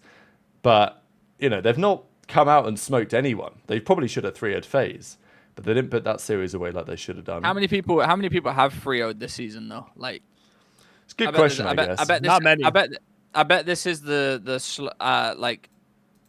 least amount of 3-0s we've seen at the start of the season. 100%. It's very OpTic weird. have done this it game, only how twice. It plays is very odd. One against Falcons, one against Cloud9. That would be like a total stat, you know? Yeah, to be fair, like, I'm looking at the top teams. Toronto have 1-3-0, but it is against Falcons. And Thieves didn't play Falcons. So I'll give them the benefit of the doubt that they would have had one if they did. FaZe have had... Even FaZe have only had 1-3-0 against Boston. So, yeah, you know what? Fair enough. But it's still worthy of note that this was the super team designed to beat FaZe and beat OpTic. And so far, it's looking like they've got some work to do. Where the work is to be done, I think, is a question. Obviously, people have really been looking at Hydra. Octane gave his thoughts on that during the weekend, saying that Paco's just not that good at this game right now. So it's definitely a take. I don't know. I think the SMG duo. Do you know what it reminds me of? Do you know Scump and Envoy in Cold War? Mm. Like, I get similar vibes. Well, like, they're both good players, but they just don't mesh. Especially in Search. Because, like, they both... Like, neither of them want to be the first guy. And I don't know, like, part of you wonders if they should have just kept Kiz and Hydra together. We spoke on this last year. Once this team was put together and all that, I think we agreed that would Hydra be as effective without a player like Kiz attached to him? Kiz, as much jokes and piss mid and stuff we say on this show about the guy, he is a very good enabling sub. If he has someone really good with him, he's going to get you in a position to be effective, get your kills, and make a play. And him being Pigmit won't even matter when you got Scrap on the team either. Yeah. Like, Scrap and Hydra, like, that takes up the slaying. That's fine. As long as the rest of your players know what they're doing and play well as a team. Players with team enable each other, and somebody, like you said, someone has to run in first. Someone has to make the play, be the guy who's willing to die to make the play. Exactly. And I've been critical about it for weeks. I don't know. People were telling me Envoy was the best player, but yeah, everyone's so attached to week 1 and 2. But like, can we fast forward a little bit here? He has been the guy. Neither of the subs has been performing that well, but if you're gonna pick someone out of the two later on in this season who's gonna, get to form, stand out, and get it together, I'm betting my bank account on Hydra every time. So I'm not too worried about him. I think Hydra's just having a little bit of difficulty after years playing with the same system and guy next to him. Right. Yeah, it's just getting used to playing who you're next to. I mean, it all just depends. It all just depends on LAN too. 100%. Yeah, that's true. We're gonna see if there's a big issue with this team in the next. Yeah, if they go get top 6, it's like, oh, okay. Yeah. I think with Hydra, it's, as you guys said, it's kind of similar to what happened with Pred maybe, where Pred was playing on that Surge team. Everything was built around Pred for him to succeed and absolutely especially S&D as well. Especially S&D, that was true. And look, without Hydra, that New York Subliners team is nowhere near what they were. So it's not like, oh, Hydra is getting set up by the team. But that's, to be fair, how a lot of great teams have done things. You look back to other esports as well, it's also true that many great teams, they have a star player, they set their star player up for success, and he carries the team.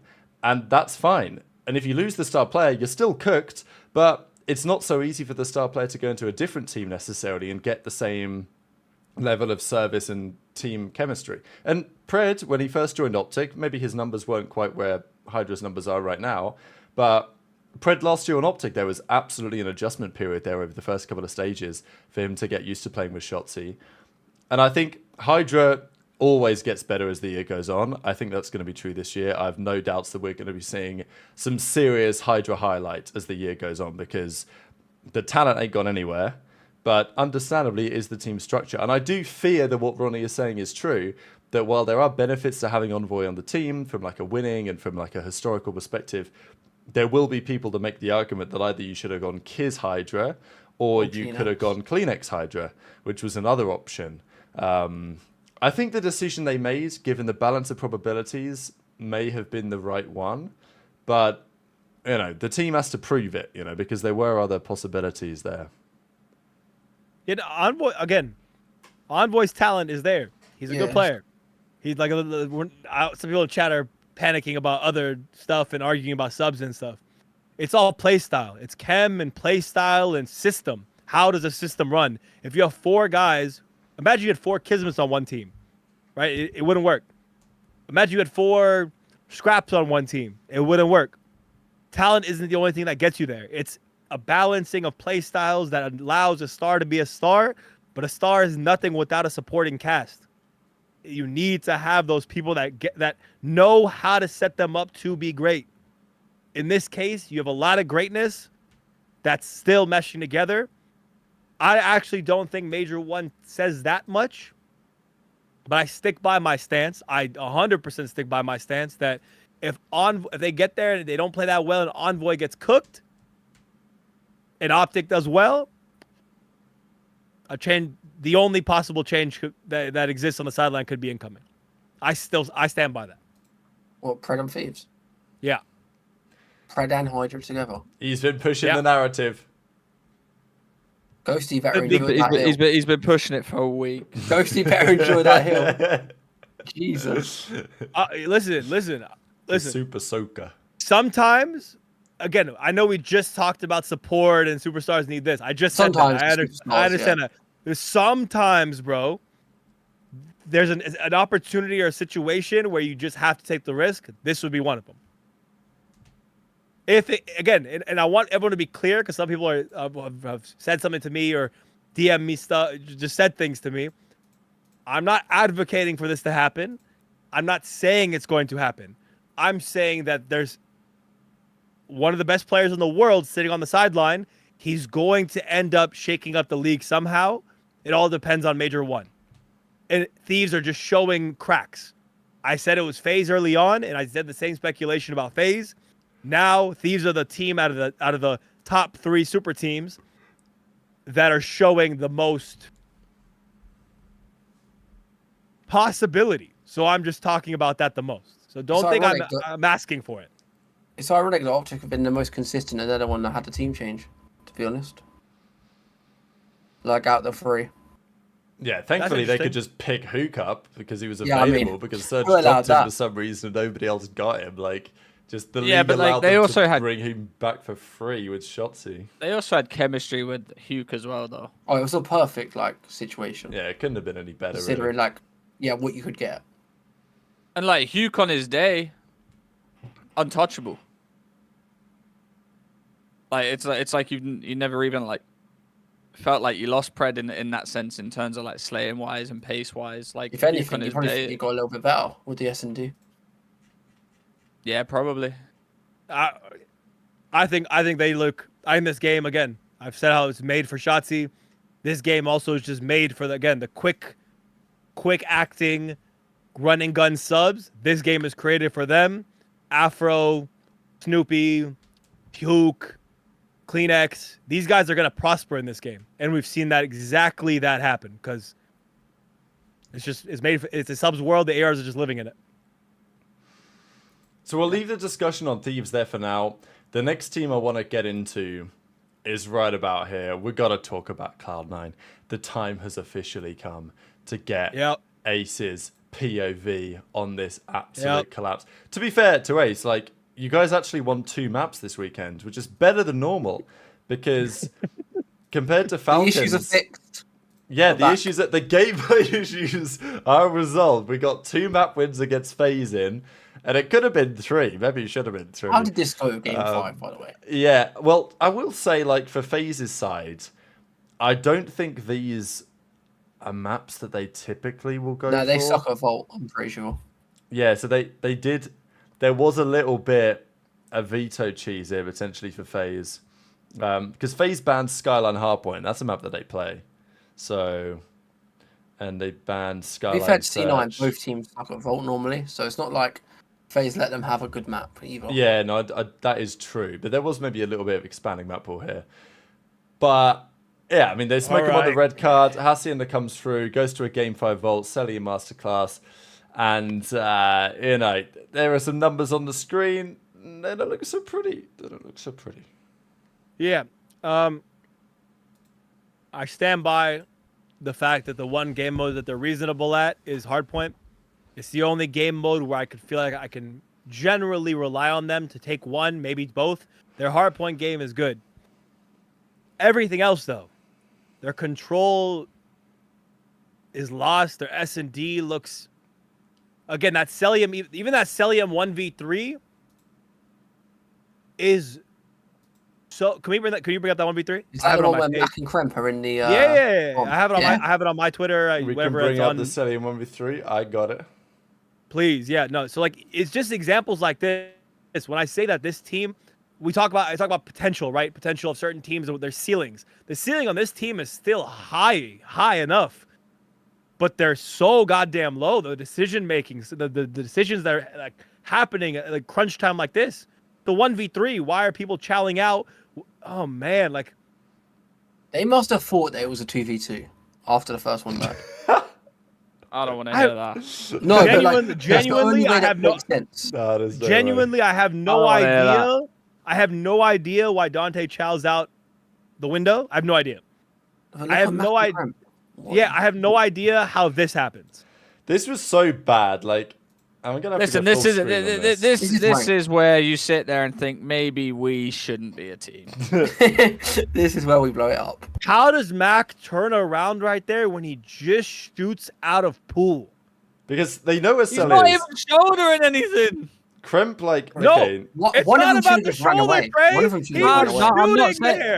I'm not saying anything. I'm saying, like, look, if you back it up, like, he's not even shouldering anything. He's just staring at a wall.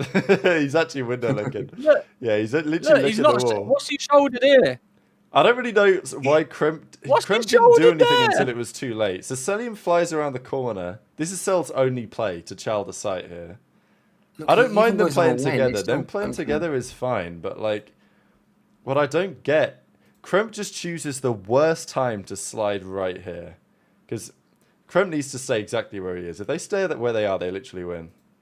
But Kremp slides around the corner. Rab, if they run away... Look at that, bro.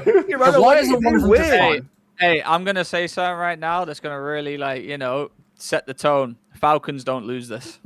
No, they don't. Not in S&D. I mean, I wouldn't put it past them. But, yeah. No, they chow together. I would rather them chow together than... What the fuck are you doing? Mac is... He's so lost here, man. What did he do? Did he pick up a gun or something? Why are we... He picked up a gun. Why are we looking vault? Why are we even looking vault? I think he turned around to pick up a gun because he ran out of ammo or something. Yeah, but surely he knew that 15 seconds ago. Correct. This is by far one of the worst plays I've ever seen in my life. I don't think I can get. I don't think I can get. Oh my god! I'm about to watch it. How long's left on the clock? 15 seconds. Yeah, like, why is it honestly, it's not even Kremp's bad here. He gets slid on and shit on. It is what it is. Like Mac, that's on Mac. Not Kremp's bad. I don't think it's Kremp's fault for playing it the way that he did. He allowed Cell to Trey. Dante got ripped out of a window. No. Also, Dante got ripped out of a window, calling for no reason. And then Mac is looking the wrong way. You don't have to tell me that. Max turned into Stevie Wonder for a round. Yeah. Sib thinks he's playing hardpoint. He's going to respawn, and Kremp gets left in a bad position. But yeah, and so okay. So I go back to say, their hard point is okay. Everything else looks horrendous. Their ceiling is still somewhere there, but they have no clutch factor. This team, to me, again, the ARs are comparable to Boston. Their ARs are both not playing AR, well. By the way, that just 1v2'd that in the site. Chill out. My whole point is this: they are like almost and they molds of each other. Yeah, they both were looking the right way. Actually. Yeah, they both had pistols, actually. I don't even know. But they're both like the same team almost on paper, like on stat-wise. But one of them has clutch factor, one is better in S&D, and one makes it scrappy. That's all I have to say. C9 just doesn't... There's we said it before, man. There's no dog, right? There's no... Can we just come to the conclusion that they're just not good and needed? Can we just come to the conclusion that they're not good? Agreed. Listen. I know. Listen, I know you're a C9 advocate, but fuck me, their ass. No, it's not about advocate. I'm just saying, Major 1, this is it. It's make or break. Again, there's a lot of teams that are make or break for team changes and such, but Major 1 is everything. They've got Tupac, calling them. They got Tupac calling them bloody regarded on Twitter. Very regarded, yes. Like highly regarded. I wonder what he thinks after that. It does not get worse. He probably put in his put a notice in. I can't teach him. It's unteachable. I can't do this anymore. Jobless. I mean, they got blessed as well. Like Sib just flew out the top window on this round for some reason, and then Attach just gets a 3-piece car bomb OpTic van, and they still don't capitalize on it. Like that was the only round that they won. Yeah, tough scenes for C9. Like, I agree with Ace. They go to the major. If things go badly wrong, we got to talk about what's going on with the AR duo. The issue is, as far as I see it, is like, Sib ain't going to be going anywhere. No. It doesn't matter how bad he plays. Sib is not getting dropped after Major 1 because they built this team around him. Attach, you think? I think so. I don't think it matters how bad Sib plays. I think C9 doesn't give a fuck. If you're playing bad, you're playing bad. C9, I don't know how C9 operate as an org. I know that in other esports, they just lock their players down to crazy contracts and then they drop players and pick them back up again. Or they buy players for £1 million and then drop them for nothing. Or they do that. They've done that before as well. I can't listen. I can't see a single one of these players on this team being like set in stone. Max probably the only one right now outside of that clip. Yeah, probably. Yeah. If we ignore the clip. If you don't ignore the clip, you might be the first to go. Because Attach and Sib ain't looking good, so someone's got to give there. Well, listen. Let's just say even in that 1v3, like, yeah, we can say Max, like, turn blind or whatever like that, but Sib still chowed out of a window for no reason. And Trent was still in the bomb with Mac, so like I feel Sib used to be a damage dealer as well, Ace. You know what I'm saying? If he wasn't in the KD department or the kills department, he was in the damage department. He ain't in anything right now. I actually don't know how he's so bad at this game. Isn't he like statistically one of the worst in the league? I mean, he went like 11 respawns without going positive. Yes.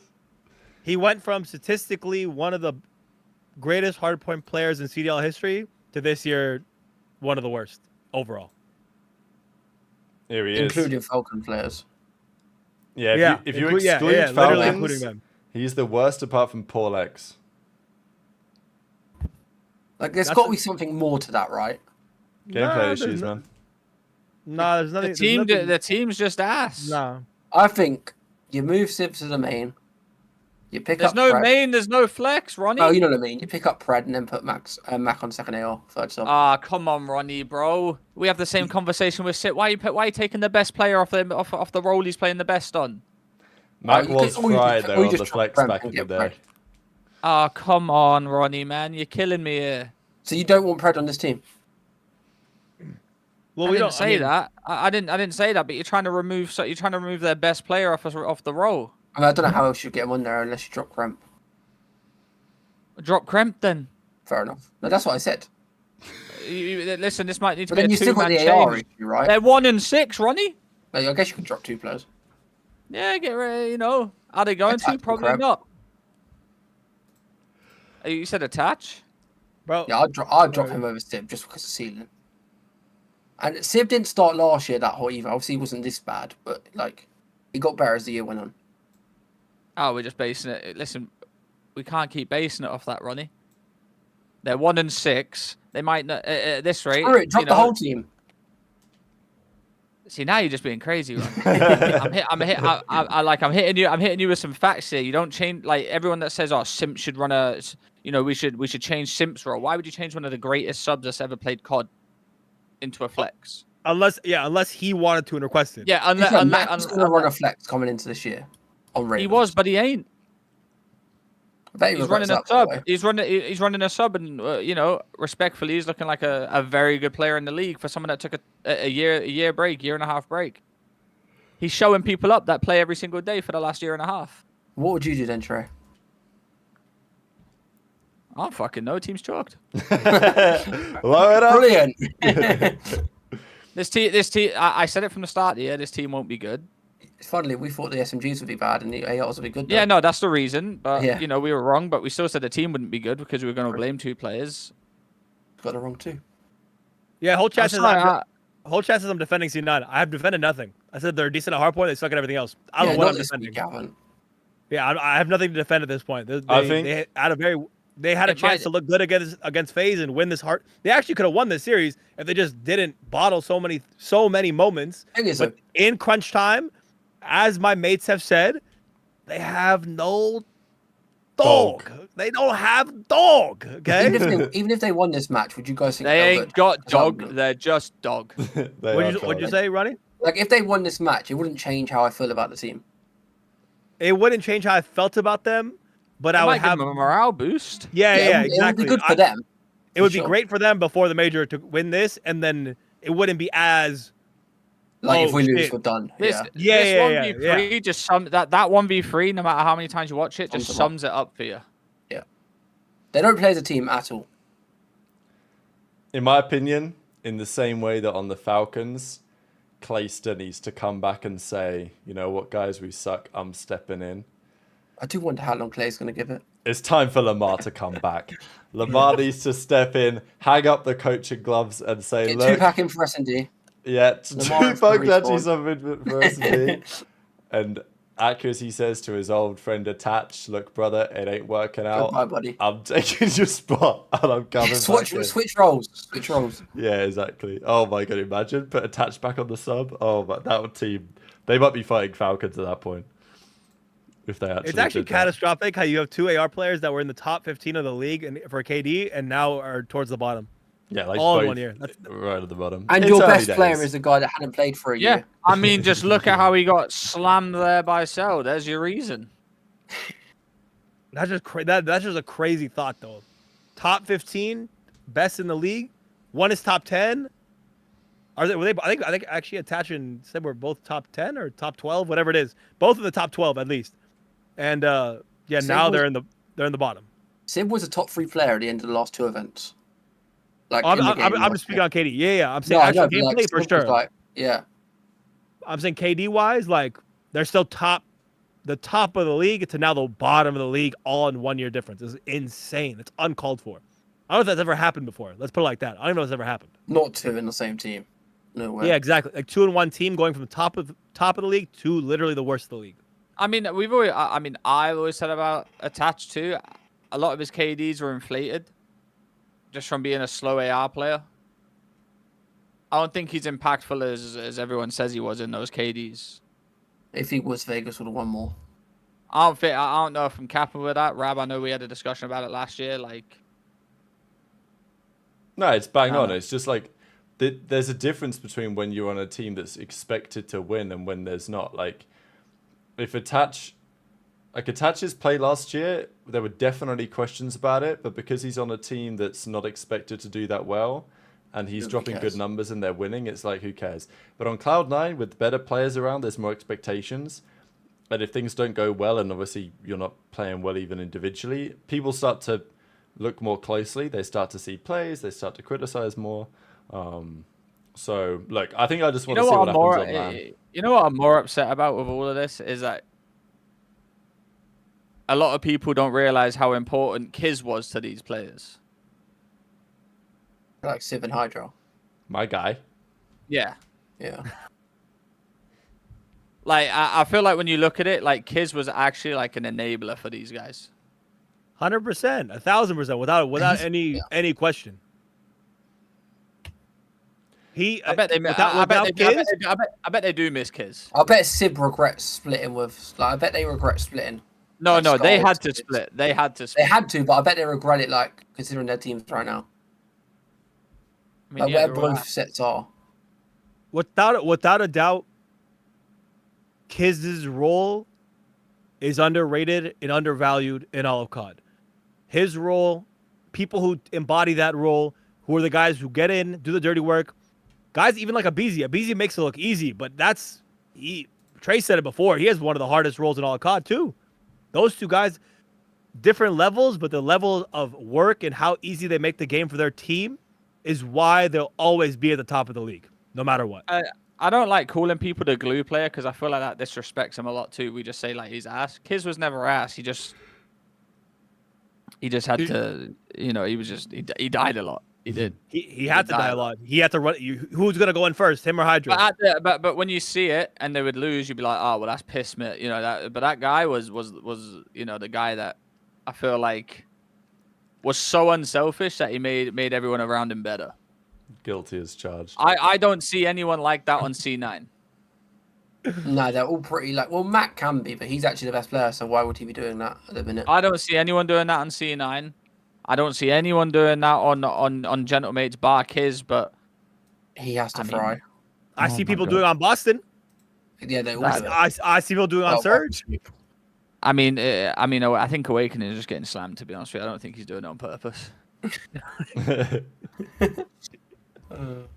My point is the teamwork aspect, right? The understanding your role and teamwork playing into that is that's the difference maker between the bottom, even like the bottom half teams. What makes some of them scrappy and what makes some of them bottom of the barrel it comes down to teamwork at the end of the day. Ace, you're lying. Trey said the player with the hardest role is Shotzi. I think anyone with the fly in first, get one mentality is the hardest role. Shotzi, I will admit that is true. Trey did say that at a different point in time, though. We did talk about how Kiz has one of the most underappreciated roles in COD. Maybe not the hardest role, so maybe I'll correct my wording. I think anyone it's easier for Shotzi now because he's got Huke as well. Not even that. I just think anyone that has the role on the team of fly in first and get one is the hardest role. Abizi, Shotzi, all these players, and their role is to fly in and make sure they get one to make it easier in their team. That's the difference between the top subs and the bottom subs. Their role is to run in, get one, and then it's a trade fest with your team. If your sub runs in and doesn't get one, I'm sorry, but like he ain't the guy. Let's talk OpTic Ultra, the final series of the weekends, the determining series for the #1 seed going into the major. And this was pretty impressive, right? Like Ultra, if we look at their stage so far, they played matches that they largely should have won. They beat FaZe early on, but that was first game of the season. And after that, they played Surge, Falcons, Heretics, Rocker, Gentlemates. Probably the easiest run on paper you could ever have.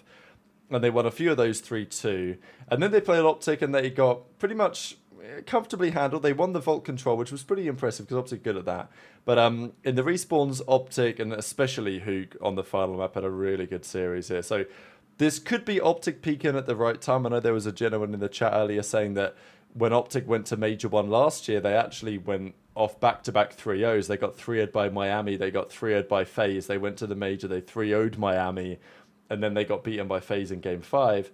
This time, OpTic are kind of, peaking at the right time. Their hardpoint looks good.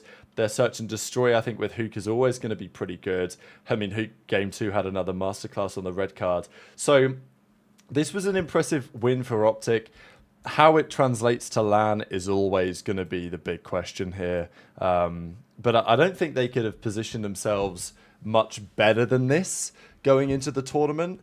And they get the #1 seed, which carries some theoretical advantage, putting them on the better side of the bracket. Although when we actually look at the bracket in a second, that's not so clear, Ace. And they get vetoed. Oh, sorry. You go. Yeah. No. Trey, go ahead. You start. I just want to say before we get into this series, I am getting absolutely bodied on the dope check fantasy league. I'm not even updating my team in a while. I think I'm cooked. I am dead last, 1-4. I have not looked at mine. As always, I'm 5-0. Trey, I'm 1-4. I haven't even looked, but I knew I cooked. Let's go, baby. There's always next stage. Oh my god. Oh my god. Yeah, I'm on point, guys. It's all good. Everyone says I don't ball, but I'll hold the banner up just like I did last year, man, with the pickums. Just getting violated, bro. I won it, and then I let everyone else win one. I was like, I'm good now. I'm not gonna take it serious. Down, bro. Okay, Cat beat me one time 10-1. I couldn't. I was just getting battered. I was getting bullied. You know what? I trolled though because the first weekend they only put 4 players in. I did choose all of them. I trolled by getting like Pred and not updating my team. I think I'm cooked. Oh, I had Pred, but I got Hukin. GG's. GG's. No, No, I'm not even updating my team. I think I'm cooked. I haven't even looked at mine. As always, next stage. Yeah, my team's cooking. I'm 5-0. Yeah, team Cap is second. Yeah, bro, I'm out here. It's all good, man. It's hard being great sometimes. It's all good. My team, by the way, my starters. If anyone wondering, like, oh, how is Ace winning this? Somehow these guys let me get Dashy, Shotzi, Jodeci, Celium, Gwyn, and Exnid. They let me do that. Nah, of course, the year that I choose Scrap and Hydra, they're just not playing that great. Nah, keep them for next stage, trust. But OpTic Texas, baby. Yeah. Listen, they look good. I got a good feeling about them taking this major. Ooh. You know what? Do you know what feeling I get? I get the feeling of Vanguard Major 1. No way. Yeah, because I remember Shotzi when they Scump's lost coming back. 0-2. No, Shotzi was like, we're the best team in the game, trust me. After the minor, he said exactly the same thing. I don't know, I just get the vibe that they're going to ride the high. It really comes down to... Is them or FaZe? How they play against FaZe. Because last year, what was it, 7-1 to FaZe? Yeah, but then the one they won the event. Yeah. All right. So, we're talking OpTic now? You can give your take. If you got a take. Oh, we can talk OpTic? Yeah, OpTic, I regret disgusting. I apologize to anyone in the chat that thinks I was roasting Hook. I never was. I was just saying he had the most pressure on him to perform. If he doesn't perform, obviously they have a guy they want to bring back in. But he's looked phenomenal. And in this last series, he not only showed his worth, he showed 10x beyond that. Like, he was cooking these guys. So I think this game is really made for him. It's really going to help him out. Wow, Torch Gaming with a 50 bomber. Woo! Looking forward to seeing again, Dallas. Rather the beer, appreciate you, brother. Shoo! Let's go. I will be there. I will be there. Come on. I will be there. And the bit. Wait, $50 and the beers are on you? I know that's how it should work. Get some W's or warches in the chat, man. Appreciate you, bro. But yeah, OpTic looks phenomenal, man. I'm really excited to watch them play on LAN. I think they might get even better. Like, to be honest, I think they might get better. This is a game where Hook could just do his thing. Shotzi can finesse while he has a guy running in. Again, Hook currently is we talked just about this, right? The guy who has the hardest performing job in the game, the first sub. Hook is first sub. He's the best one at it. And then right behind him is the best secondary sub right now in the game. So and then you have Dashy, the best they are in the game.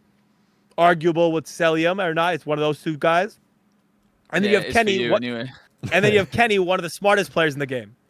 That's a tough lineup to beat, man. OpTic are in a good spot, and I'm expecting them to end 1 or 2 at this major. The only question about this team is Kenny may get better on LAN, but Hugh does get worse on LAN. He does. Also, I think this game is different. Sorry, go ahead, Ronnie. Well, like major 3 and 4 in MW2. Like, he was frying on LAN with this. I'm not saying he can't play on LAN. No, I know. Like, he does get maybe a little bit worse. This game also suits him better than the most recent games. Like I said, we don't find out. The game is exactly. We are going to find out. The game is completely different though than other games. There's less like he can make the wrong play and still make the right play, and it pan out in this game, which is very weird. But that's how this game works.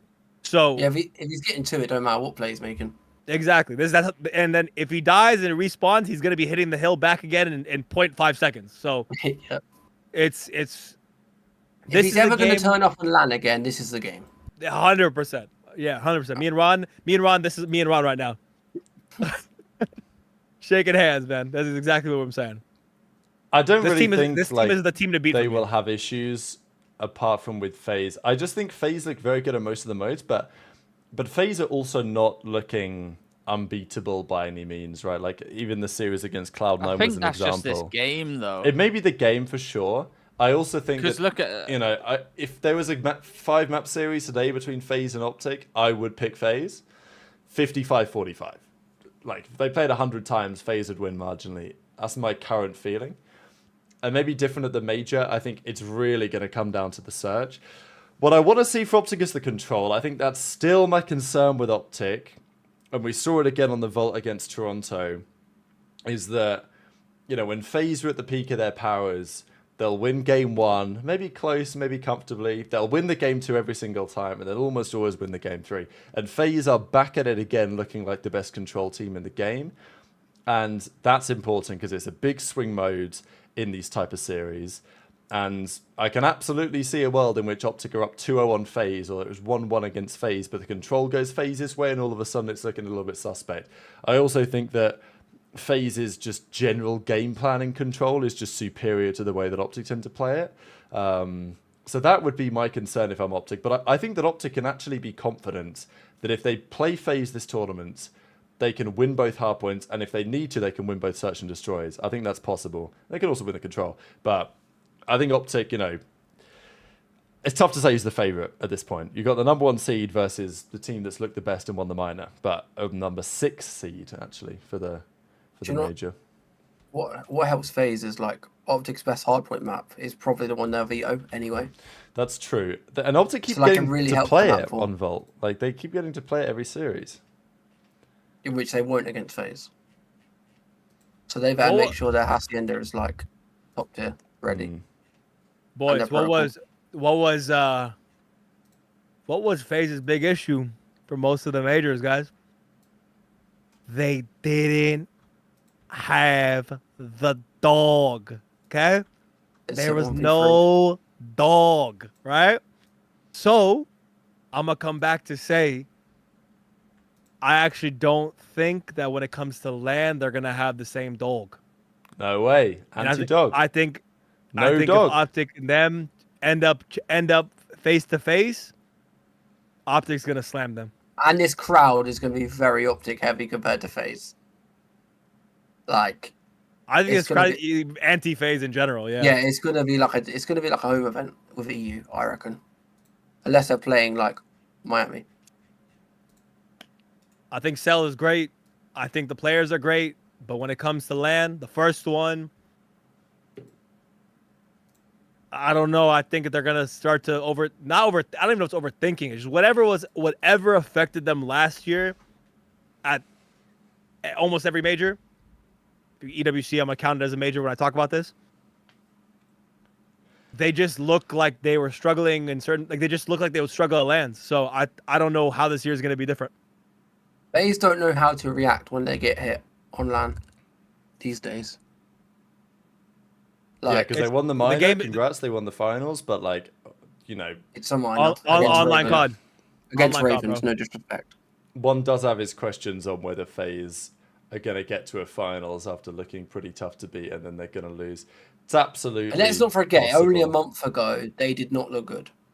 And they still have the cracks in there, to be honest. It's not fully resolved. Yeah, I mean, they just went game 5 with C9, and we all just said how rubbish C9 looked. And they're kind of not reliant, but Celium has had a 1.4 KD for the last 4 series in a row. I actually need to bring this up.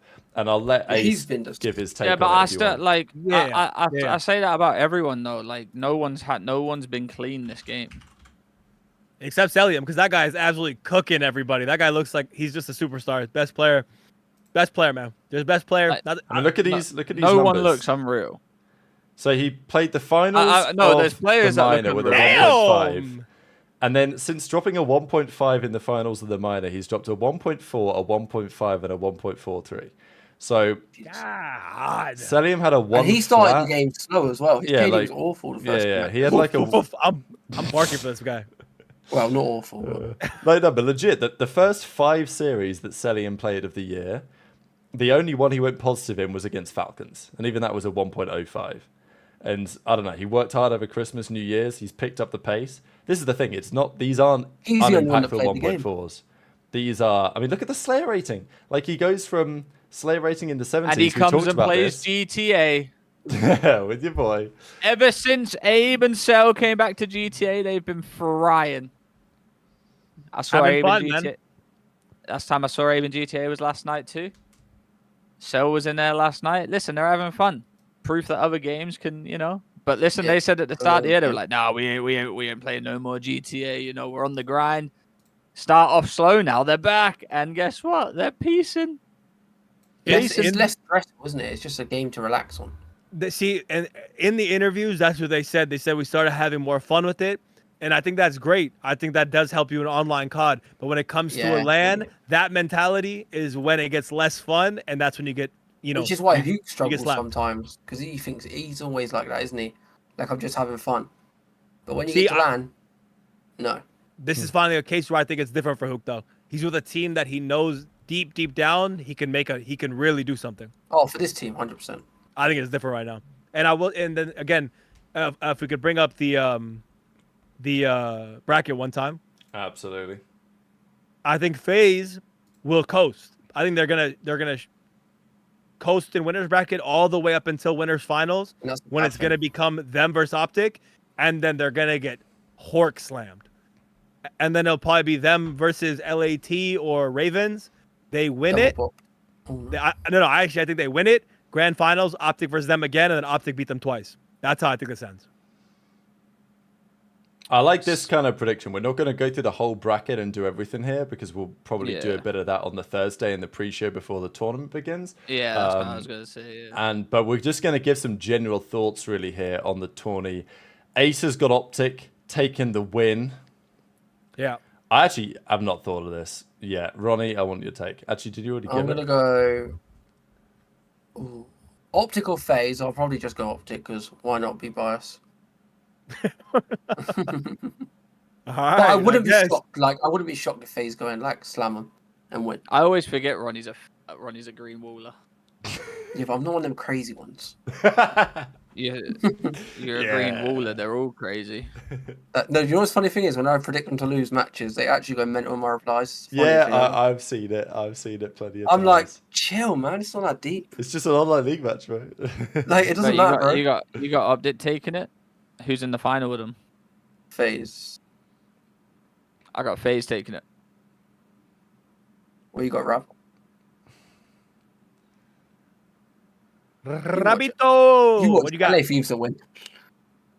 Say that again? Yeah, you go be contrarian and say Thieves are going to win. I was literally just about to say it. I don't know why you fucking stole my thunder on that. But I was like, I could pick OpTic to make it 2-2.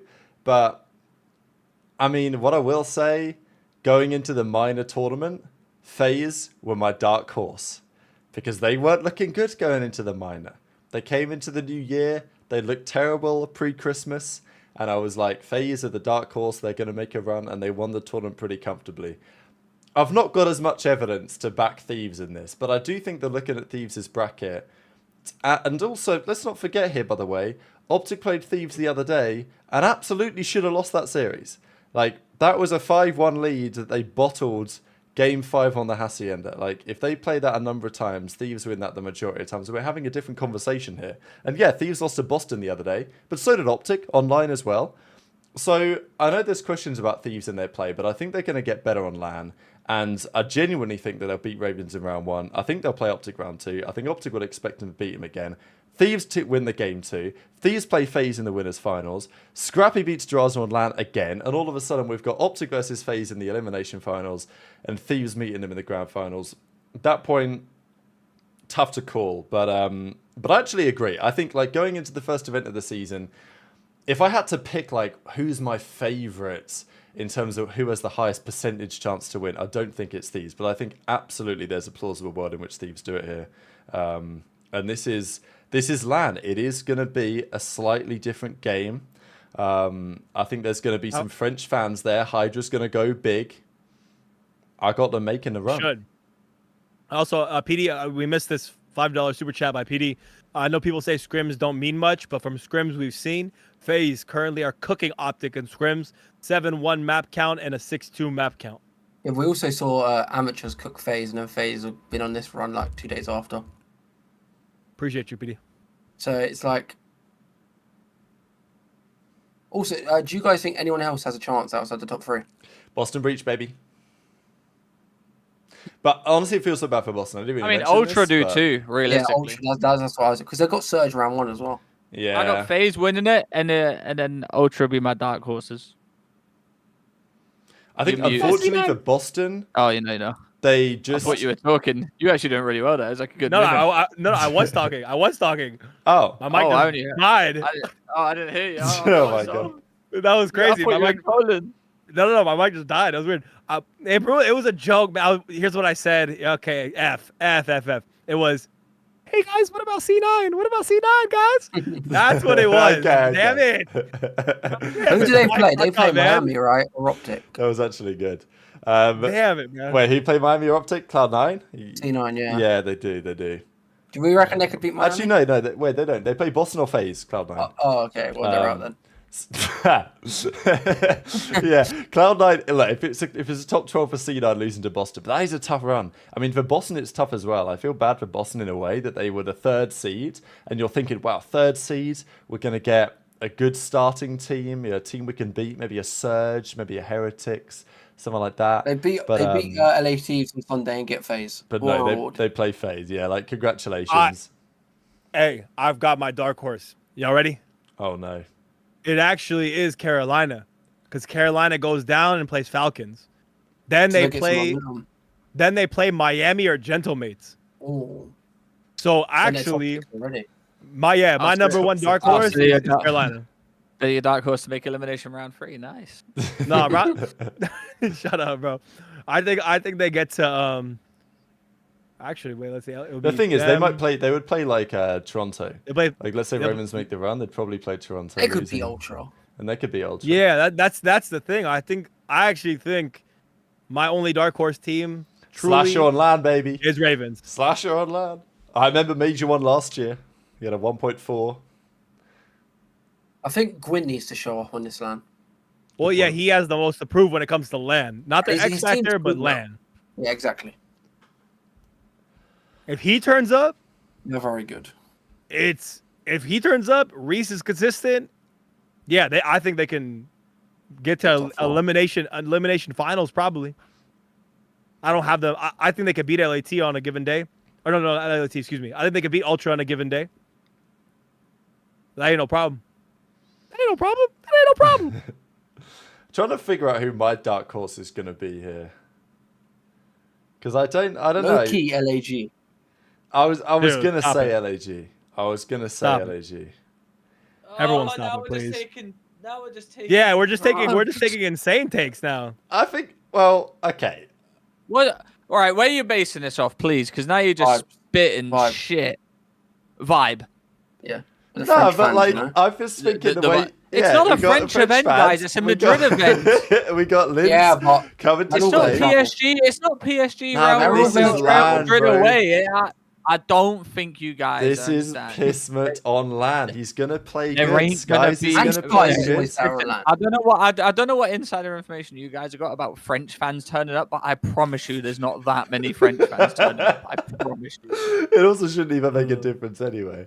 But like, I don't know. I look at Gorillas. I promise you. I'm thinking they play Miami, loses round 1. That's a win. They lose to those. No, they lose to Miami. Guys, give me their record right now. What is it? 2 and 5, 1 and 5. Miami's like 2 and 5. 2 and 5. Miami also 2 and 5. So at least Miami are fighting. I don't think the only time Genomate's won. Genomate should have been Thieves though. Well, they should have been fucking serious. I am not picking Rocker, by the way. I look to Rocker to be my dark horse. I can't. You think about Rocker, then you look at Paul's stats, and then you're like, listen, let's be realistic. Let's be realistic. LAG are not going to be your dark horse. No, it's Carolina, isn't it? Really? They got. We're looking at LAG dog. Wait, let's have a look at Boston real quick. They dropped to losers. They play Cloud9, assuming they win that. Then they play Vancouver or Rocker. They probably win that. Them. And then they play the loser of OpTic Thieves. Ooh. They could beat them. They could. I mean, they literally just beat Thieves, and they beat both of them. So yeah. So Boston top 4. Look at it. Boston finals. Yeah, I mean, to be fair, right? Going into the minor, we picked Ravens. They were like to make the finals. They were a pretty obvious like dark horse team. Maybe they weren't even a dark horse because they were top of the league. But you know what I'm saying? Like they obviously weren't expected to be up there. We picked them to make the finals. They made the finals. So based on that logic, I should pick the team to be the dark horse that's looking the most dark horsey. And it's got to be Boston, right? 3rd seed. So realistically, the dark horse to take the event would be Ravens or Surge. Ultra are not a dark horse. The event. Second in Surge. standing. Surge can't win. No, not Surge. Not Surge. Breach. Not Surge. Sorry, Breach. I was reading the names. Yeah, they're the only two dark horses. Ravens, honestly, like take the event. That's fine. Ravens. The only reason I said, listen, Ultra, not dark horses. Win the event. It would have to be a Major 2 Minnesota. That's what a dark horse is, Ronnie. No, I know, but I think they are a dark horse the whole event. How a dark horse when they're 6-1? Let's check the odds. I'll bet they're like 20-1, 25-1. Wait, is this guy talking about Ultra? Yeah. Yeah. Hey, bruv. You don't think they're a dark horse? Like, no, they're 6-1. If you're a 1 or 2 team, you're not a dark horse. What? If you're second seed, it's kind of tough to argue. To be fair. But yeah, a whole major split happened. It's not two matches in, and we're like, oh, they won 2 matches. They're the greatest team ever. It's a whole split. If FaZe are more dark horse than Ultra. They're definitely. They're like you. If Ultra won it, you'd be shocked. Yes or no? No, I wouldn't. I would be shocked. I know what Ronnie's saying here. Yeah, I'd be a little shocked, but they're not a dark horse pick. I'd be like, oh. No, Ultra win the event. It's pretty wild. It's shocking. Like, and I think BX is right. Like Ultra did have an easy schedule, so it's kind of a fraudulent top 2. But I do agree with Chad that you can't really be a dark horse if you're. The dark horse is probably the wrong word. Yeah, like an unexpected. Well, I do think you'd be shocked. Most people would be.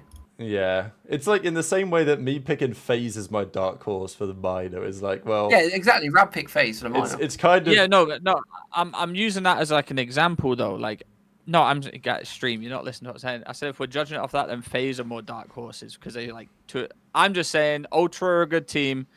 They're 6-1. I wouldn't call Ultra a dark horse. They're a top 4 team. Yeah, anyone top 4 that eliminates you from dark horse contender. Really, like on paper, like it's a big 3 and then it's Ultra, a big gap behind them. Going into an event, nobody thinks Ultra are going to win this event. Ronnie, they're top 4. So you reckon Ultra?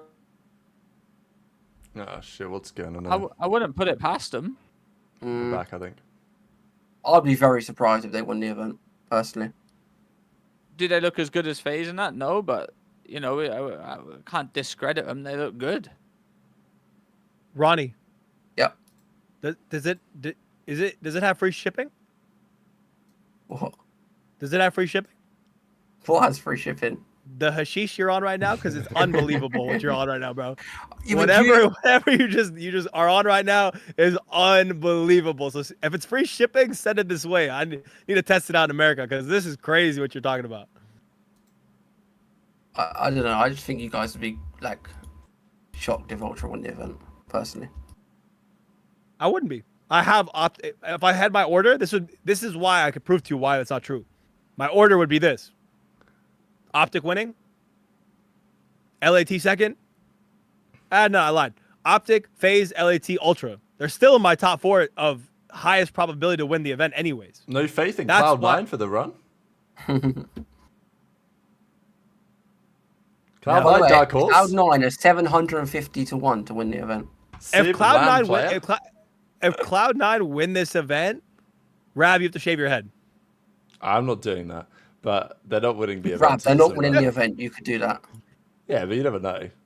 I can't go ahead. We know. Okay, how about if they win the event, you have to grow a mustache. I could try and do that.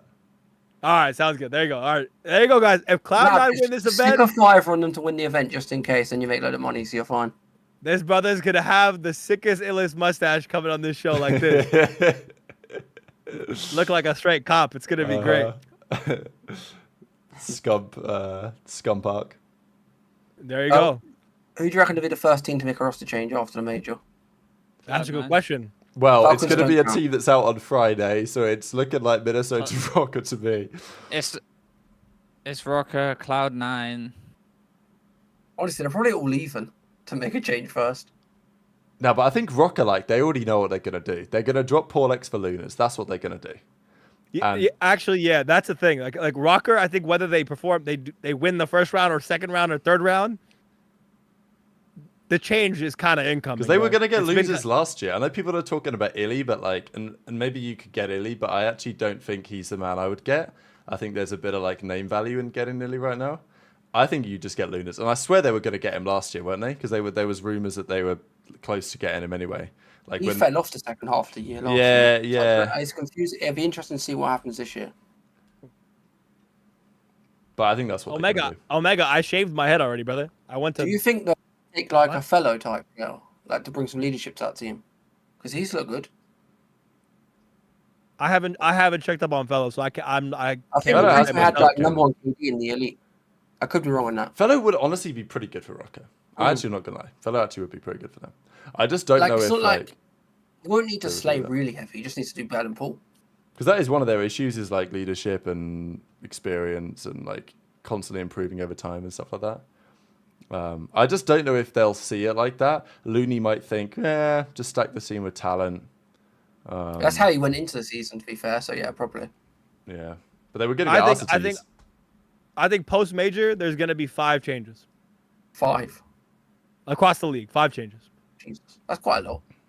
That's what I think. After this one major, 5 changes are incoming to the league. So like 5 different teams making changes, or 5 player changes? 5 player. Now that you said that, 6 player changes across 5 teams. Interesting. Okay. So Rocker 1, LAG 2. 1, LAG 2, Falcons 3, because I'll do something. Falcons 4. There you go. Falcons could be 4. Cloud. I mean, if Cloud9 would make a change, would they make a 2-man? I don't know if they'd make a 2-man. They'd do a 1-man and a role change. That's what they'll do. That was my prediction. I think 6. I think I'm actually cooking with this. And then Surge, I'm cooking actually with this 6-1. This 6 prediction, I think I'm. Heretics might bring in Super for lucky. Yeah, there you go. I actually like the idea of Afro and Surge, to be honest. I think Trey cooked with that. Yeah, if it keeps it up on land, no, we can't even. No, that's the problem. God no, damn. they would that would just be straight up like it'd just be straight up online performances. Yeah. That's what they need him for. But Afro's good on LAN. Like he was good with me on LAN. I know he had that, poor run with LA Thieves and Rocco. Everyone's gonna sit there and say like 1 season wonder, but he just needs some leadership in his life. And he got a second with Rocco, or 2 thirds on LAN. So it's not like he's like horrible. He's alright, man. Trey, Trey, this is what you always fall back on. No way. This is what you gotta do. It was gameplay issues. Guys, it was game. When you said that the first week, right? I was actually watching them, like waiting to watch them. And I actually thought they were going to be good. You sugarcoat gameplay issues. I'll just say they're shit. Gameplay issues. A lot of gameplay issues. A lot of gameplay issues happening. It's all good though. It's all good, man. But yeah, on Thursday, man, we'll really go through this bracket and break it down fully on the pre-show. Benjay's going to be there for it, innit? Oh, this is going to be fun. Oh, God, Benjay's going to be there. My hero, my mate. Yeah, our hero, Benjay Nassim, will be in the building this upcoming Thursday for the tournament. We managed to secure a watch party spot. There was enough room to run both, but it just made sense to kind of do a little combination gig like we did back in Riyadh. Plus, like Zoom combination. Yeah, I'm not. Yeah, combination. I'm not going. Zuma's not going. I think Octane's not going. It's just Gersh and Benjay. It's Gersh, Benjay, Rab. Yeah, me, Trey, and Ron. Yeah. Yep. So that's the full setup. Which means Ronnie can take my spot on the watch party because I'm the greatest. While Trey goes to get the drinks. Nah, I make connections. Yeah. We bet. Connection. I'm the greatest pre-shower of all time. He is good. You are an absolute reliable pre-shower. That no one can take that shit away from you. You are the an elite pre-shower. Keep the drinks coming. I'll sit there all day. I'm not paying for your drinks, twin. I like the sound of that. Okay, gentlemen, it's going to be a good time. It's been a pleasure as always to the chat. I've had a sensational show, hovering around about 1,000 viewers the entire time. Absolutely. Trey, guys, some thoughts before I give it to Ace to close out the show? I ain't giving it to Ace just yet. My bad. Oh, Madrid bad. coming up. I'll fly tomorrow. Follow me on Instagram for some good photos. I'll be active. Follow me on Instagram. I heard that one before. Follow my show. Yeah, man. We got to get the show. Listen, Trey Cart, yeah, on Instagram. Don't follow my Twitter. I don't tweet.